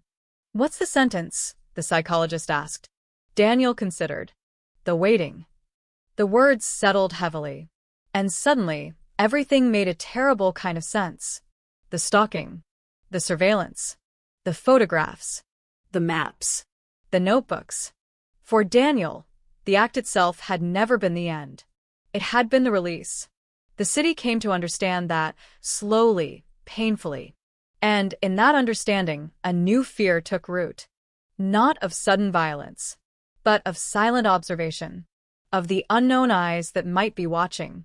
Of the unmeasured spaces between safety and vulnerability. Chicago learned to live with that knowledge. And in doing so, it changed. Neighborhood watch programs expanded. Public transit lighting improved. Emergency call stations multiplied. Community patrols walked late into the night, their reflective vests flickering beneath street lamps. It helped, but it did not erase. Because fear, once introduced, never fully leaves. It only adapts. Decades after Emily's disappearance, children growing up in the city learned her story in hushed tones. Not as history, but as warning. Not as legend, but as lesson. They learned to walk together. To text when they arrived home. To trust their instincts. And perhaps that was the only meaning left to salvage from the wreckage. The quiet promise that memory, however painful, might prevent repetition. Yet somewhere, in a narrow prison cell, Daniel Rowe continued to write, to sketch, to map, to wait, as if the story were not finished, as if the city still owed him something. And that lingering possibility, that unfinished note, remained the most unsettling echo of all. The letter arrived without warning. No return address. No fingerprints. No postage stamp traceable to any facility. Just a thin white envelope slipped quietly into the mailbox of the Cook County District Attorney's office on a gray February morning, its edges slightly warped by moisture, as if it had traveled a long way through cold air and hesitant hands. Inside, a single sheet of paper. No greeting. No signature. Just coordinates. Numbers. And a sentence, written in a precise, Unervingly calm script. Not all silence is empty. The building fell into lockdown within minutes. The coordinates pointed to a narrow stretch of land south of the city, a neglected triangle of marsh and broken concrete squeezed between an abandoned rail spur and a rusting chain-link fence. No homes, no businesses, no foot traffic, just wind, weeds, and the low, constant hum of distant traffic. A place easy to overlook, a place easy to forget. Search teams arrived before dawn. Floodlights pierced the darkness. Dogs strained at their leashes. Ground-penetrating radar hummed across the frozen soil. Within minutes, anomalies appeared. Not deep, not hidden, just beneath the surface. The first shovel broke through compacted dirt. Then plastic. Then fabric. Then bone. The air froze. Another excavation. Another silent gathering of investigators. Another crime scene awakening from decades of sleep. The remains were fragmented, incomplete, scattered across a shallow pit, as if hurriedly discarded rather than carefully buried. There were no personal effects. No clothing intact. No ID. Only bone, soil, and a few strands of hair trapped in hardened mud. Yet forensic analysis would later confirm what everyone already feared. A fifth victim. Someone unknown. Someone unreported. Someone erased so completely that no one had ever known to search for her. The discovery detonated through the city. News channels broke into programming. Social media erupted. The word serial returned to headlines with renewed ferocity. If 5 had been found, how many more waited? And who had sent the letter? Prison officials denied any record of Daniel Rowe writing correspondence in weeks. His mail was monitored, his visits controlled, his communications severely restricted. Yet the handwriting matched his. Perfectly. When confronted, Daniel said nothing. He stared through the glass, expression empty, lips sealed. Until the psychologist leaned forward. "Why now?" she asked. He blinked once. "Because they stopped listening," he replied. The confession that followed was partial, fragmented, deliberately incomplete. He spoke of mistakes, of fear, of moments when control slipped, of improvisation. He admitted the 5th victim had never been planned. She had resisted. She had screamed. He had panicked. The burial had been rushed. Sloppy. A deviation from his method. "I don't like loose ends," he said quietly. "And yet you left one." He tilted his head. "Only until I was sure it would be heard." The implication was sickening. Even imprisoned, even stripped of power, Daniel had waited. Waited for attention to fade. Waited for the city to grow comfortable again. Waited for silence to settle. Then and only then had he spoken. Not to confess, but to remind. To reclaim the spotlight. To reassert control. And it worked, because the city reeled. Again. Search operations multiplied. Cold case units reopened dormant files. Missing person lists from the 1980s and 90s were digitized and cross-referenced. Unidentified remains stored in evidence lockers were retested. The past came roaring back. Within months, 2 more potential matches surfaced. One in northern Indiana. One near the Illinois-Wisconsin border. Neither could be conclusively linked. But neither could be dismissed. The possibilities settled in like poison. Daniel Rowe might not be a killer of 4. Or 5. But of many. And the city would never know how many stories had ended in darkness. Families of the unidentified gathered outside the courthouse, holding faded photographs, names written on cardboard, hope trembling in their hands. Some begged for answers. Others simply stood, silent, as if waiting for recognition that might never come. Their grief added a new dimension to the case, one not of resolution, but of perpetual uncertainty. And in that uncertainty, Daniel thrived. He began to write again. Short notes, cryptic lines, fragments of maps, all confiscated, all analyzed, none definitive. Each hint just sharp enough to wound, just vague enough to evade proof. He was building a labyrinth, one that extended beyond the physical world and into memory itself. And the city was trapped inside it. Detective Hale returned to the Calumet River one final time. Not to search, but to stand. He watched dark water slide past broken pilings, carrying reflections of steel and sky toward an unknown end. He thought of Emily, of the others, of the nameless woman beneath the marsh. Lives reduced to coordinates, to whispers, to half-truths. He wondered how many secrets a city could carry before collapsing beneath their weight. Because every solved case opened 2 more questions. Every answer birthed new uncertainty. And the deeper they went, the clearer it became, this was no longer about justice. It was about memory, about refusing to let silence win. Even when silence was all that remained. The meeting took place in a room designed to erase individuality. No windows, no clocks, no mirrors, just bare walls, a bolted steel table, 2 chairs, and a camera blinking silently in the corner. Detective Marcus Hale arrived alone. Not because protocol demanded it, but because instinct did. For 30 years, Daniel Rowe had lived by control.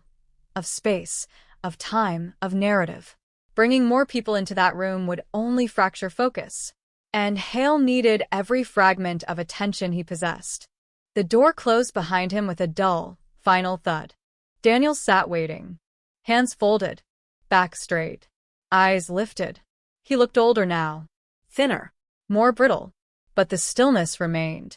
The same quiet intensity that had haunted the streets of Chicago in another lifetime. Why the letter? Hale asked. Daniel studied him for a long moment. To see if you'd come. Hale did not sit. You wanted attention. Daniel smiled faintly. Everyone wants to be remembered. Even monsters? Especially monsters. The word hung between them. Why send the coordinates? Hale pressed. Why now? Daniel leaned back, chair creaking softly. Because silence was settling again, he said. And I don't like being forgotten. Hale stepped closer. That woman in the marsh, he said. She had a name, a family, a life. You reduced her to numbers. She was already disappearing, Daniel replied. I just finished the process. The coldness of it struck harder than any scream. Was she the last? Hale asked. A pause. Last that I'll talk about. The answer landed like a blade. Hale placed a series of photographs on the table. A map. A set of dates. Old transit routes. Highlighted zones. These, he said, tapping the paper. You circled them repeatedly. Why? Daniel's eyes flicked to the markings, then away. Habit. Or planning. Another silence. You know, Daniel said softly, people imagine monsters as chaos. But chaos is inefficient. Order is power. Then where is your order now? Daniel looked up. Right here. He tapped his temple. No matter how many bodies you find, there will always be spaces you can't reach. Memories you can't open. Time you can't rewind. Hale felt the familiar unease crawl along his spine. How many? He asked. Daniel tilted his head. How many what? How many women? The smallest shift passed across Daniel's face. Not guilt, not fear, but calculation. Enough, he said. Give me a number. No. Why? Because numbers create endings, Daniel replied. And I prefer open stories. The interview lasted 3 hours. 3 hours of half-truths, evasions, psychological traps, and subtle attempts at dominance. Daniel never raised his voice. Never lost composure. He spoke like a man describing weather patterns, not lives he had extinguished. In the end, Hale realized something. Daniel was not withholding information to protect himself. He was withholding it to maintain relevance, to ensure the story never stopped. And as long as the story continued, so did he. The recording ended. The door opened, and the world rushed back in. Outside, Chicago waited. Not for justice, but for certainty. It would never come. In the months that followed, searches continued. Cold cases reopened. Old files resurfaced. Tips poured in. Each new lead promised resolution, only to dissolve into uncertainty. The city learned to live with unanswered questions, to exist inside ambiguity, to accept that some shadows never retreat. The marshland where the fifth victim was found was sealed off, turned into a memorial grove. 5 young trees were planted in a silent arc, their branches reaching upward like fragile hands. People left flowers, photographs, notes, names. Some belonged to the known.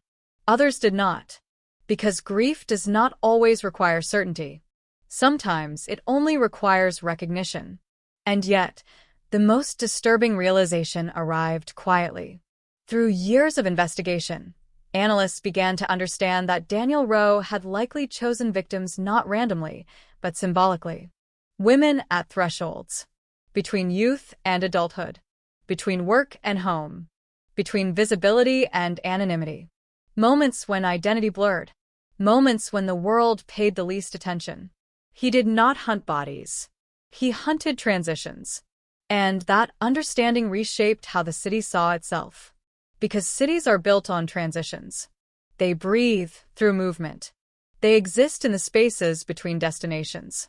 And in those spaces, Daniel had lived. Watched. Waited. The story became part of Chicago's collective memory, not as legend, but as warning. A reminder that danger does not always announce itself. That sometimes it arrives politely. Quietly. Asking for directions in the rain. The call came just before dawn. No alarms. No urgency in the voice. Only a flat, procedural tone. Rowe is dead. For a moment, the words seemed to float, suspended between meaning and disbelief. Then the weight of them settled. Daniel Rowe was found unresponsive in his cell, lying neatly on his back, hands folded across his chest as if arranged with care. No signs of struggle. No evidence of forced entry. No clear cause at first glance. Just stillness.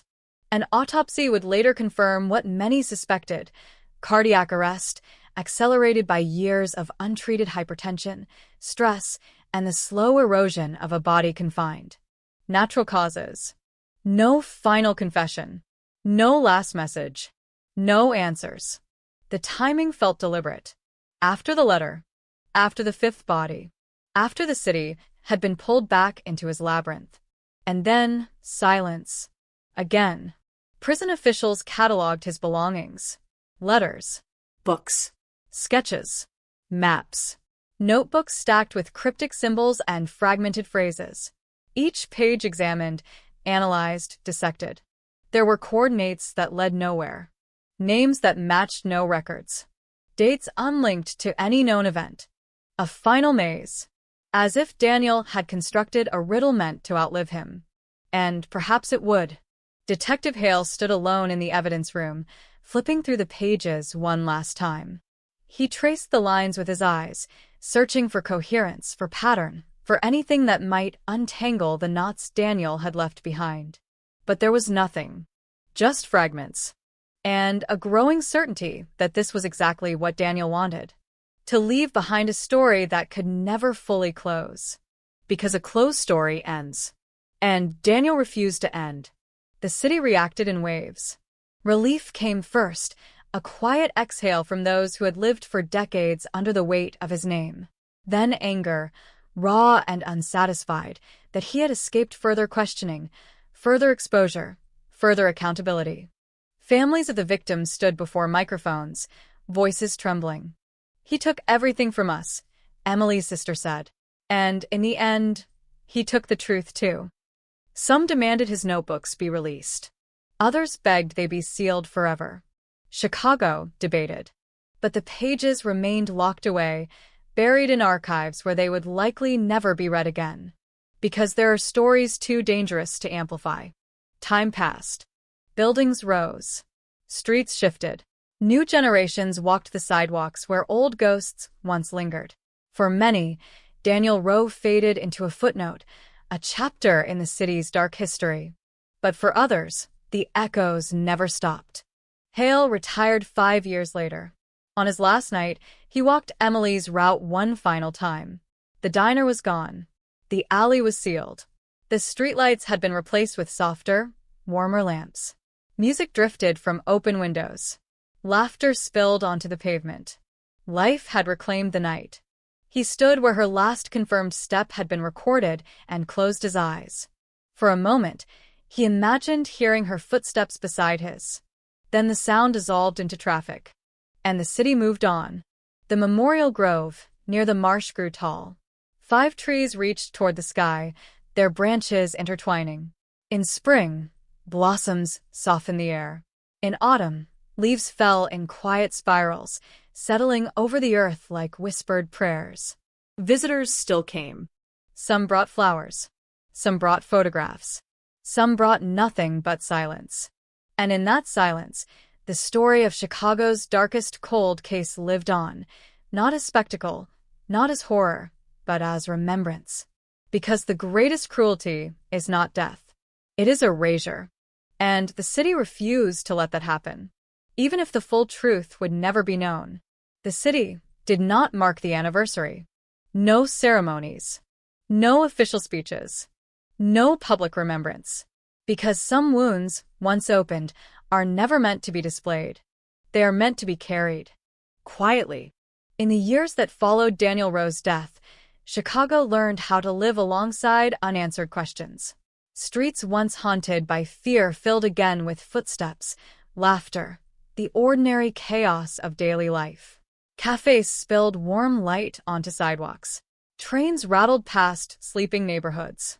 Windows glowed softly through winter nights. To a stranger, the city seemed whole. But those who remembered knew better. They felt it in the pauses between sounds. In the way conversations sometimes stopped mid-sentence. In the way people still glanced over their shoulders before turning a corner. Because the absence of danger does not erase the memory of it. It only teaches you to recognize its shape. Emily Carter's name no longer appeared in headlines, but it lived on in subtler ways. A scholarship at a community college. A bench beneath a maple tree near the river. A handwritten plaque inside a women's shelter. Not monuments. Just quiet acknowledgments. Proof that she had existed. That she had mattered. That she had not been swallowed entirely by darkness. Her sister returned to Chicago once a year, always in late November, always alone. She walked the same 6 blocks her sister never finished, tracing each step, not to reopen the wound, but to remind herself that memory was a form of resistance. With every footfall, she reclaimed something. Time, place, voice. Across the city, others did the same. Families of the missing, known and unknown, found fragile connections in shared grief. They gathered in small rooms, in church basements, in dim community halls, holding photographs, trading stories, weaving fragments into something almost whole. In those spaces, silence lost its power. And yet, beneath every gathering lingered the same unspoken truth. They would never know everything. Daniel Rowe had taken his full story into the grave. And in doing so, he had left the city with a question that would never stop echoing. How many? How many lives had brushed past him, unaware, just moments from vanishing? How many stories had ended without witnesses, without names, without anyone to speak them aloud? The answers, if they existed at all, were now locked inside collapsed foundations, shifting riverbeds, sealed tunnels, and forgotten soil. Time itself had become his accomplice. Detective Marcus Hale spent his retirement in quiet routines. Morning walks, coffee at the same corner cafe, occasional lectures to criminology students, where he spoke not of methods or evidence, but of vigilance, empathy, and the terrible cost of overlooking small details. He never mentioned Daniel by name. He spoke instead of Emily, of a young woman walking home in the rain, of a single fingerprint nearly lost, of how the smallest fragment of truth can dismantle decades of darkness. Sometimes, after class, students lingered, waiting to ask the question they all carried. How do you live with not knowing? Hale never answered directly. He would simply say, you learn to carry it, and you make sure it doesn't carry you. On certain nights, he still dreamed of breaking concrete. But now, in those dreams, the floor always ended, and beyond it lay only light. The city moved forward as cities must. Children grew. Buildings rose. Streets shifted. New stories took shape. But beneath the forward motion, memory endured. Not as fear, but as awareness. An understanding that safety is fragile. That trust must be chosen carefully. That darkness often hides in the ordinary. And that sometimes the most important battles are fought in silence. Because silence is where monsters once thrived. And silence is where they must never be allowed to return. So the city listened. To its footsteps. To its echoes. To its past. And in listening, it honored those who had been taken. Not with spectacle. Not with rage. But with remembrance. And somewhere, in the quiet spaces between night and dawn, Chicago continued to breathe, carrying its scars, its stories, its ghosts, forward into a future forever shaped by a single, forgotten fingerprint. Years after Daniel Rowe's death, the city still flinched at certain sounds. The soft slide of a van door. The hum of an engine idling too long. Footsteps echoing behind on an empty sidewalk. Fear had learned new shapes. It no longer screamed. It whispered. In police archives, the Rowe files occupied an entire wing, thousands of pages, thousands of images, thousands of lives compressed into paper and plastic. New detectives fresh from the academy were brought there as part of their training, not to learn technique, but to understand consequence. They studied the timeline, the missed signals, the overlooked tips, the forgotten hotline calls, the discarded witness statements. Every page asked the same silent question. How much suffering could have been prevented if one detail had not been ignored? No one ever answered, because no answer could undo the past. Across the city, certain neighborhoods carried an invisible weight. Buildings where Daniel once walked were demolished. Streets he had frequented were renamed. Yet residents still swore that the air there felt heavier, as if memory itself had soaked into the brick and concrete. Some said they felt watched. Others said they felt protected, as if the ghosts themselves were standing guard. Psychologists began studying the case as a model of long-term collective trauma. They spoke of hypervigilance, of generational fear, of how communities reshape behavior in response to prolonged threat. Children who had not even been born when Emily Carter vanished grew up inheriting the caution of their parents. Lock your doors. Share your location. Text when you arrive. Trust your instincts. Safety became ritual, and ritual became survival. But beneath the protective habits, a deeper ache remained, the knowledge that justice, however thorough, can never fully repair what violence fractures. For the families of the victims, life became a balancing act between remembrance and endurance. Emily's mother kept her bedroom exactly as it had been, dusted weekly, sunlight filtered carefully through lace curtains. Her clothes still hung in the closet. Her shoes remained lined neatly beneath the bed. She might come back, she whispered once, decades after hope had become impossible.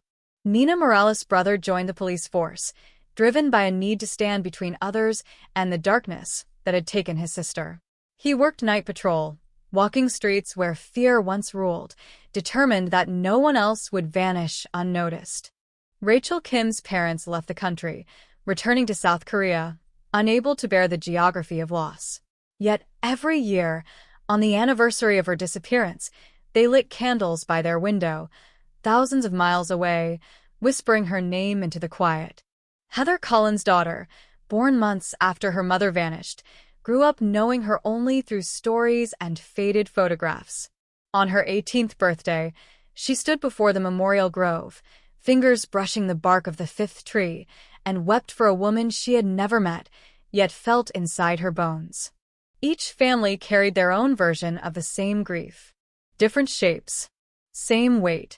Meanwhile, the city kept searching, even after Daniel's death. Because once the possibility of more victims existed, it could never be dismissed. Construction projects were paused when bones were unearthed. River dredging became forensic operations. Old industrial zones were excavated layer by layer. Every discovery sparked brief hope, followed by devastating uncertainty. Most remains belong to history, forgotten burials, lost graves, unmarked cemeteries from another era. But sometimes the dates matched. Sometimes the age fit. Sometimes the story aligned too closely to ignore. Each time, detectives held their breath. Each time, families waited. And each time, the silence returned. Years later, one final discovery emerged. During demolition of a derelict warehouse slated for redevelopment, workers uncovered a sealed crawlspace beneath a collapsed stairwell. Inside, they found remnants of clothing, personal effects, and a rusted charm bracelet bearing a single engraved letter. No remains. No identity. Only a trace. Investigators could not conclusively connect it to Daniel Rowe, but they could not rule it out. The item was cataloged, preserved, and added to the ever-growing archive of unresolved loss. Another question mark. Another echo. And with that, the city came to a painful realization. Some stories do not want to be finished. They want to linger. To remind. To caution. To wound just enough that complacency never fully returns. Detective Hale, long retired, followed the news quietly from his small apartment. Each update stirred memories he had spent years trying to soften. Yet he never looked away. Because for him, and for many like him, forgetting felt like betrayal. On certain evenings, he still visited the memorial grove. He would sit on the bench beneath the maple tree, listening to wind slide through leaves, watching light shift across the grass. Sometimes strangers joined him. They rarely spoke. Words felt unnecessary there. Grief had its own language. One autumn evening, a young woman approached him. She had been a child when the case first exploded across headlines. Now, she was a journalist, researching a piece about unresolved cold cases. "Do you think the city will ever know the full truth?" she asked softly. Hale looked toward the trees. "I think," he said slowly, "that knowing everything is a luxury we rarely get. Most of the time, we only get enough to change how we live." She nodded, though the answer offered little comfort. And perhaps that was the final truth. That justice is not about completeness. It is about vigilance, memory, and refusal to accept silence. Because silence is where Daniel Rowe once thrived. And silence is where his shadow still waits. The city understood this now. In every late-night patrol, in every well-lit street corner, in every small act of caution, Chicago had become a place that listened. Listened for footsteps, for hesitation, for fear, for cries too quiet to be heard. And in that listening, something shifted. The city grew heavier, but also wiser. Because beneath the concrete and steel, beneath the endless motion of traffic and time, Chicago carried its ghosts not as burdens, but as guardians. Witnesses. Reminders. That every life matters. That every disappearance is a rupture. And that even a single fingerprint can tear open decades of darkness. So the city walked forward. Scarred. Awake. Uncertain. But unwilling to forget. And somewhere, in the vast silence stretching between past and future, the unanswered questions continued to drift, not demanding closure, but insisting on remembrance. Because some stories do not end. They simply become part of the air we breathe. The city never truly sleeps, but in Chicago, there are hours when even the sirens seem to hesitate, when the wind off Lake Michigan moves through empty streets like a held breath, carrying with it the weight of stories that refuse to fade. By the time the arrest was made, nearly 3 decades after that summer night in 1994, the name of the victim had already become a whisper, a ghost threaded through police reports, archived headlines, and the uneasy memory of a neighborhood that had grown older without ever growing whole. The forgotten fingerprint, the single fragile ridge pattern left on a shattered window frame, had finally spoken, but its voice did not bring relief. It brought questions, deeper and darker, and the sense that justice, when it arrives so late, never comes alone. The suspect's apartment was silent when officers stepped inside, the kind of silence that feels staged, as if the walls themselves were listening. There were no trophies, no dramatic clues laid out like confession. Only the ordinary debris of a life that had moved forward while another had been violently cut short. Photographs curled at the edges. Old receipts yellowed in shoeboxes. A pair of work boots by the door, soles worn smooth by decades of routine. And yet, beneath the ordinariness, there was tension, a vibration in the air, as though the past were pressing in from every direction. Forensic teams moved slowly, deliberately, documenting each corner, each object, knowing that somewhere in this quiet space might be the echo of a moment that had once exploded into chaos. Interrogation began before dawn. The suspect sat under harsh fluorescent lights, face lined, eyes hollow, hands clasped so tightly the knuckles blanched. At first, there was denial, predictable and mechanical. He spoke of alibis long turned to dust, of friends who had scattered, of nights blurred by time.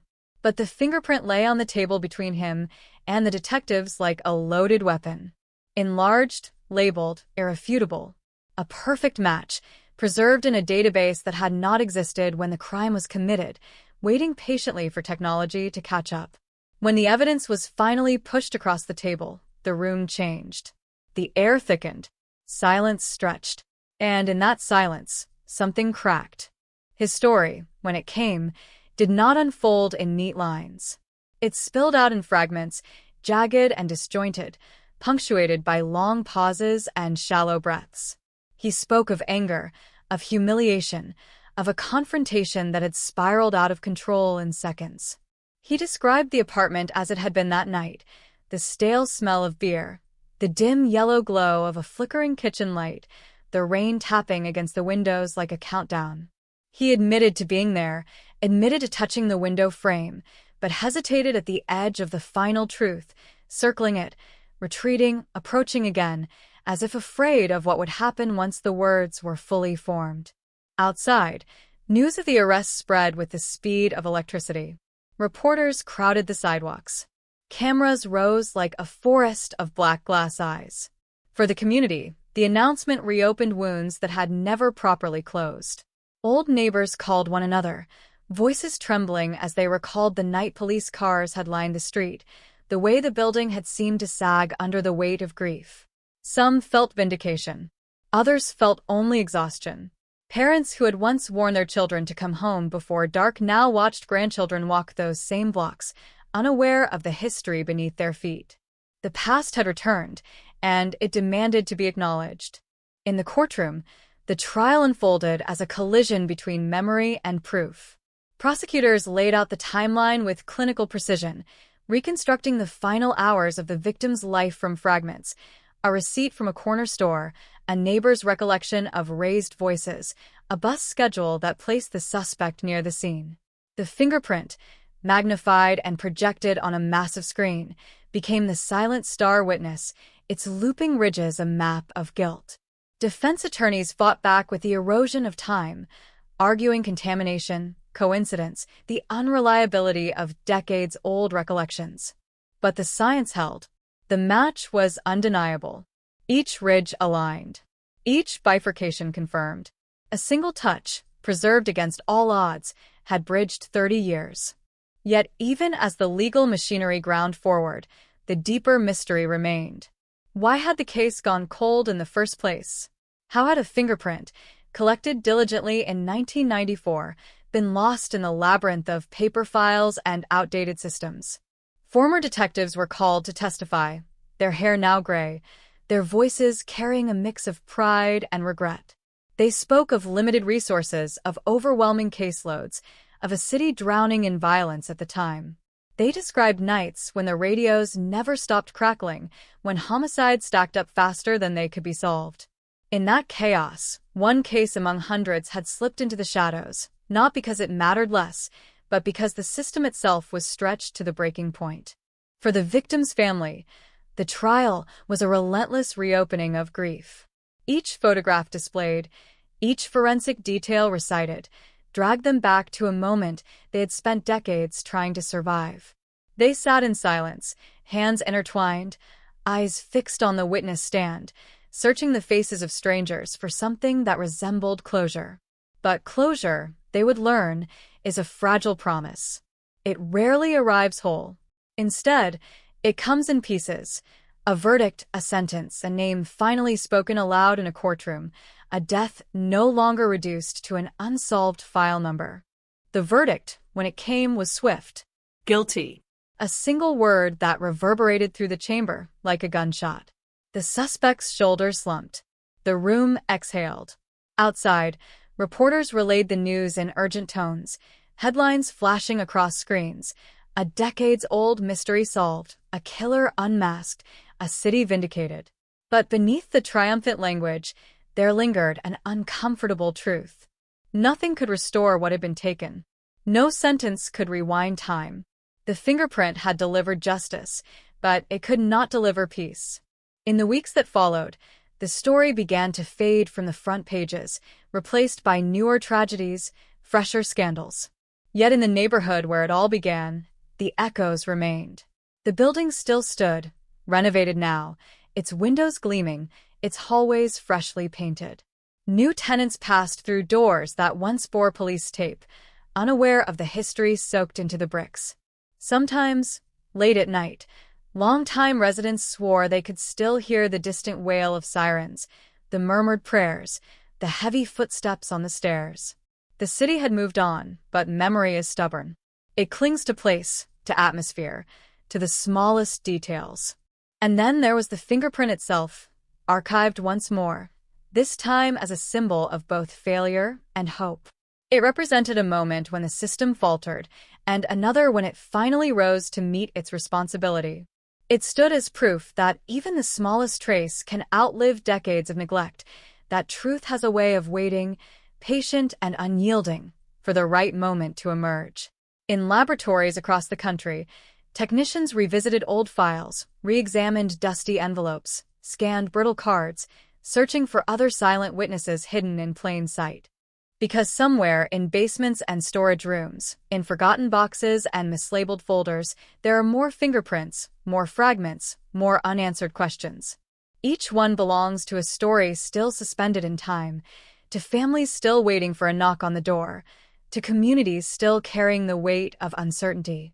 And every so often, one of those fragments will speak, just as it did in Chicago, and the past will surge forward, demanding to be seen, demanding to be heard. In the end, the case left behind not a sense of completion, but a haunting awareness of how fragile justice truly is, how easily it can be delayed, how narrowly it can be missed. A single touch on a window frame had survived 30 years of dust, of moves, of bureaucratic inertia to finally reshape history. It was a reminder that the smallest detail can carry the heaviest truth, that even in the darkest corners of forgotten cases, something is always waiting. And so the city continues, restless and unquiet, layered with stories beneath its streets. Every flickering streetlight, every empty intersection, every closed door at the end of a long hallway holds the possibility of another unanswered question. Somewhere, another cold case breathes in the dark, unresolved, patient. And somewhere, perhaps already collected, perhaps still unseen, is the fragile clue that will one day pull it back into the light. The night settles differently once a story like this has been told, as if the darkness itself has learned a new name and refuses to forget it.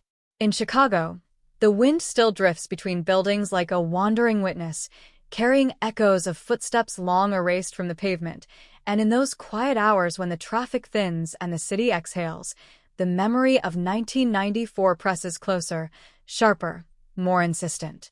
The case may have been closed in the eyes of the law, but in the deeper ledger of human experience, it remains suspended, a chapter written in ink that never quite dries, a reminder that time does not heal all wounds, it merely teaches them how to hide. In the victim's childhood home, a single photograph remains on the mantel, its edges softened by decades of dusting, of trembling hands lifting it, setting it down again. A smile frozen in mid-laughter, eyes bright with plans that never reached their first draft.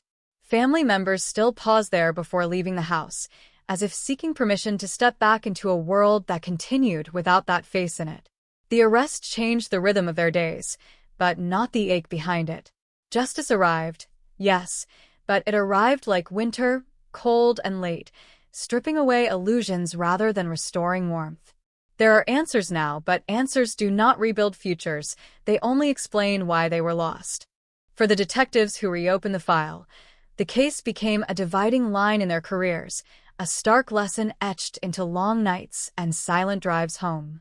Some had joined the force after 1994, too young to remember the fear that once gripped the neighborhood, yet they inherited its ghosts all the same.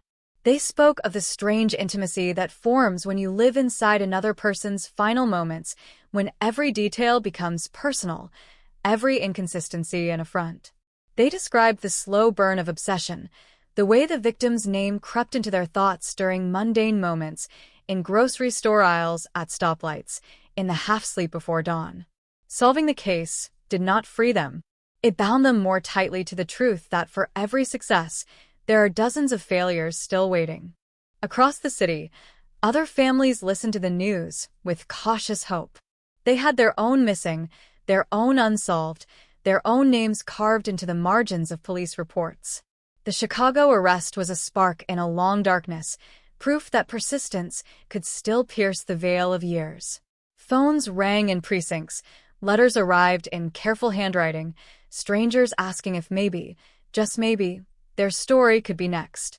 And in response, old boxes were reopened, evidence re-examined, timelines reconstructed with the precision of surgeons tracing scar tissue. The past stirred, uneasy but alive. Yet with each revived case came the same haunting realization: time is both ally and enemy. It erodes alibis, scatters witnesses, fades memories into unreliable shadows. But it also preserves, in rare moments, the fragile imprints that technology can one day decipher. A fingerprint, a fiber, a single drop of blood.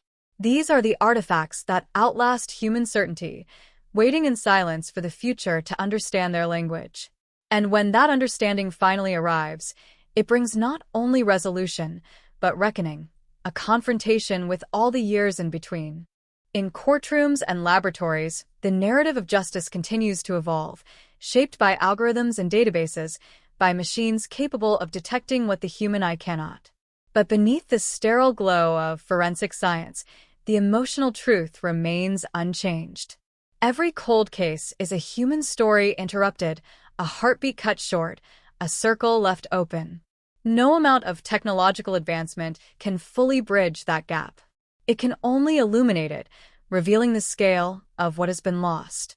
On the street where it all began, a small plaque now rests near the entrance of the renovated building, its inscription modest, its message restrained. To most passers-by, it is just another marker in a city crowded with them, but to those who remember, it is a threshold, a point where two timelines converge. Stand there long enough, and the present begins to blur. The laughter of new tenants overlapping with the distant echo of sirens, the warmth of interior lights colliding with the memory of flashing red and blue. It is here, in these layered spaces, that the true weight of unresolved violence lingers. And so the story folds back into the larger rhythm of the city, becoming one thread among countless others. But it never truly disappears. It lives in the caution of parents who lock their doors a second time, in the vigilance of neighbors who glance down dark alleys, in the quiet dedication of investigators who refuse to let files gather dust. It is carried forward by the understanding that behind every unsolved case is a family measuring time not in years, but in absence. The forgotten fingerprint that finally broke the silence now rests in a digital archive, its journey complete, its testimony recorded. But its legacy endures as a warning and a promise that no trace is ever truly insignificant, that even the smallest detail can one day rise up and rewrite history. Somewhere, in the quiet corners of evidence rooms and data servers, other fragments wait, patient and immutable, bearing the weight of lives interrupted. And as night once again settles over Chicago, the city holds its breath, listening to the low hum of traffic, the distant rumble of trains, the soft percussion of rain against glass. Each sound is a reminder of continuity, of life pressing forward. Yet beneath it all, the unresolved past stirs, whispering of stories still untold, of truths still hidden, of cold cases that refuse to remain buried.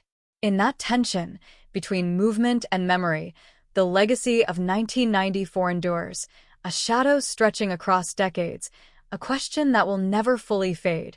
How many more answers are waiting in the dark, and how long will they have to wait before they are finally allowed to speak?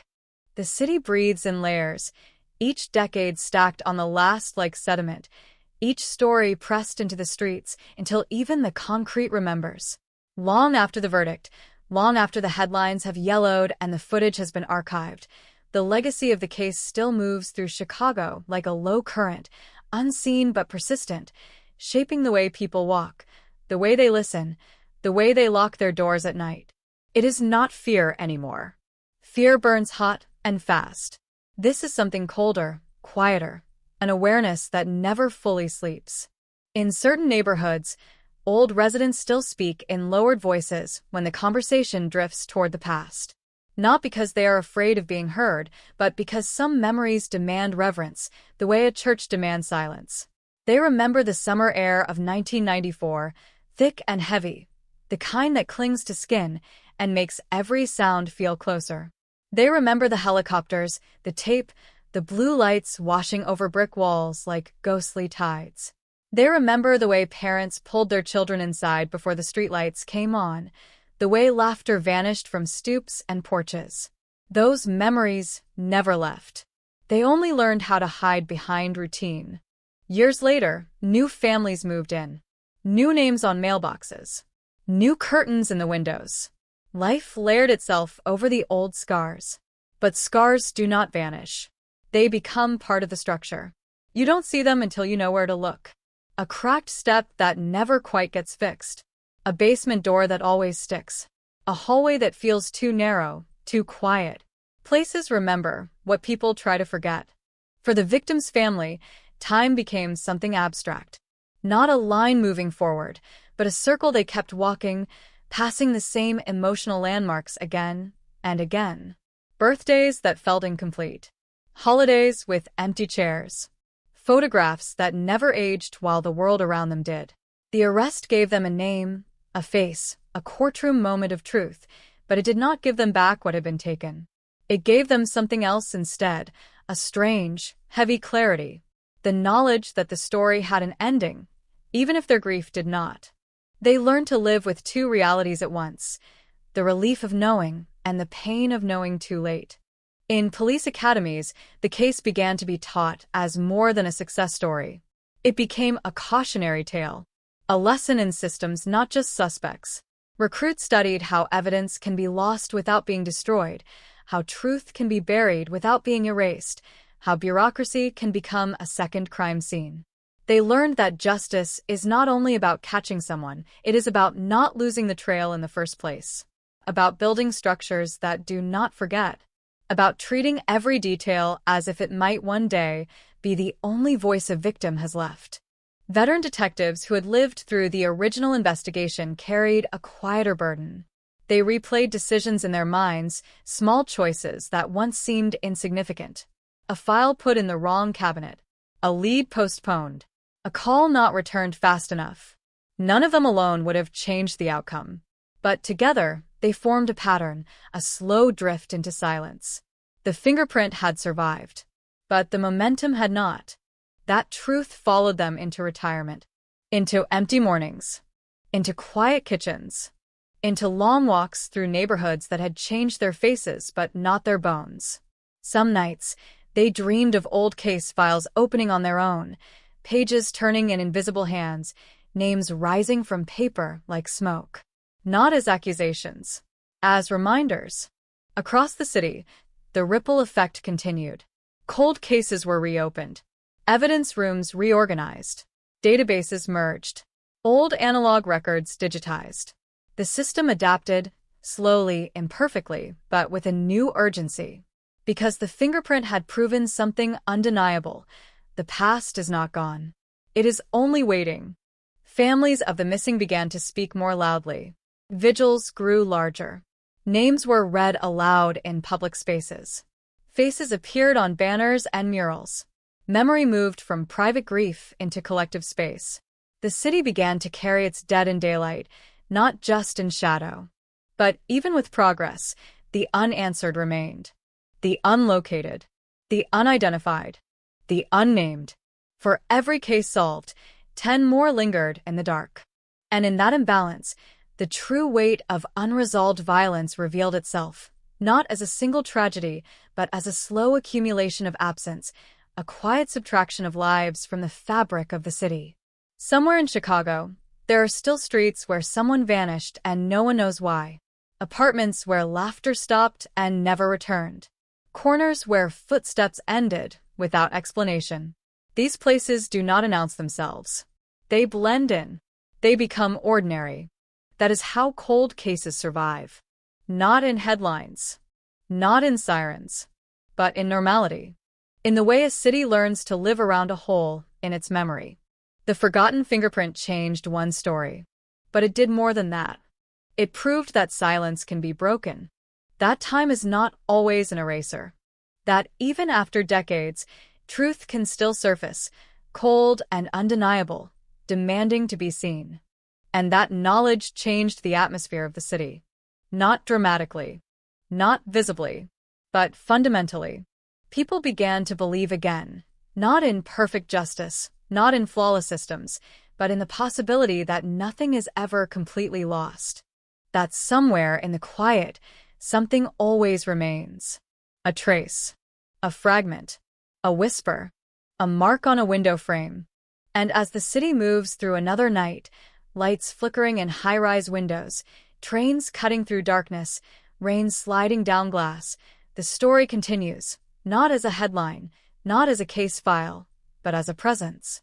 A reminder that every street has a memory, every building has a past, every silence has a history, and every cold case, no matter how old, is still breathing, waiting for the moment when the darkness finally loses its grip and the truth, however late, finally steps into the light.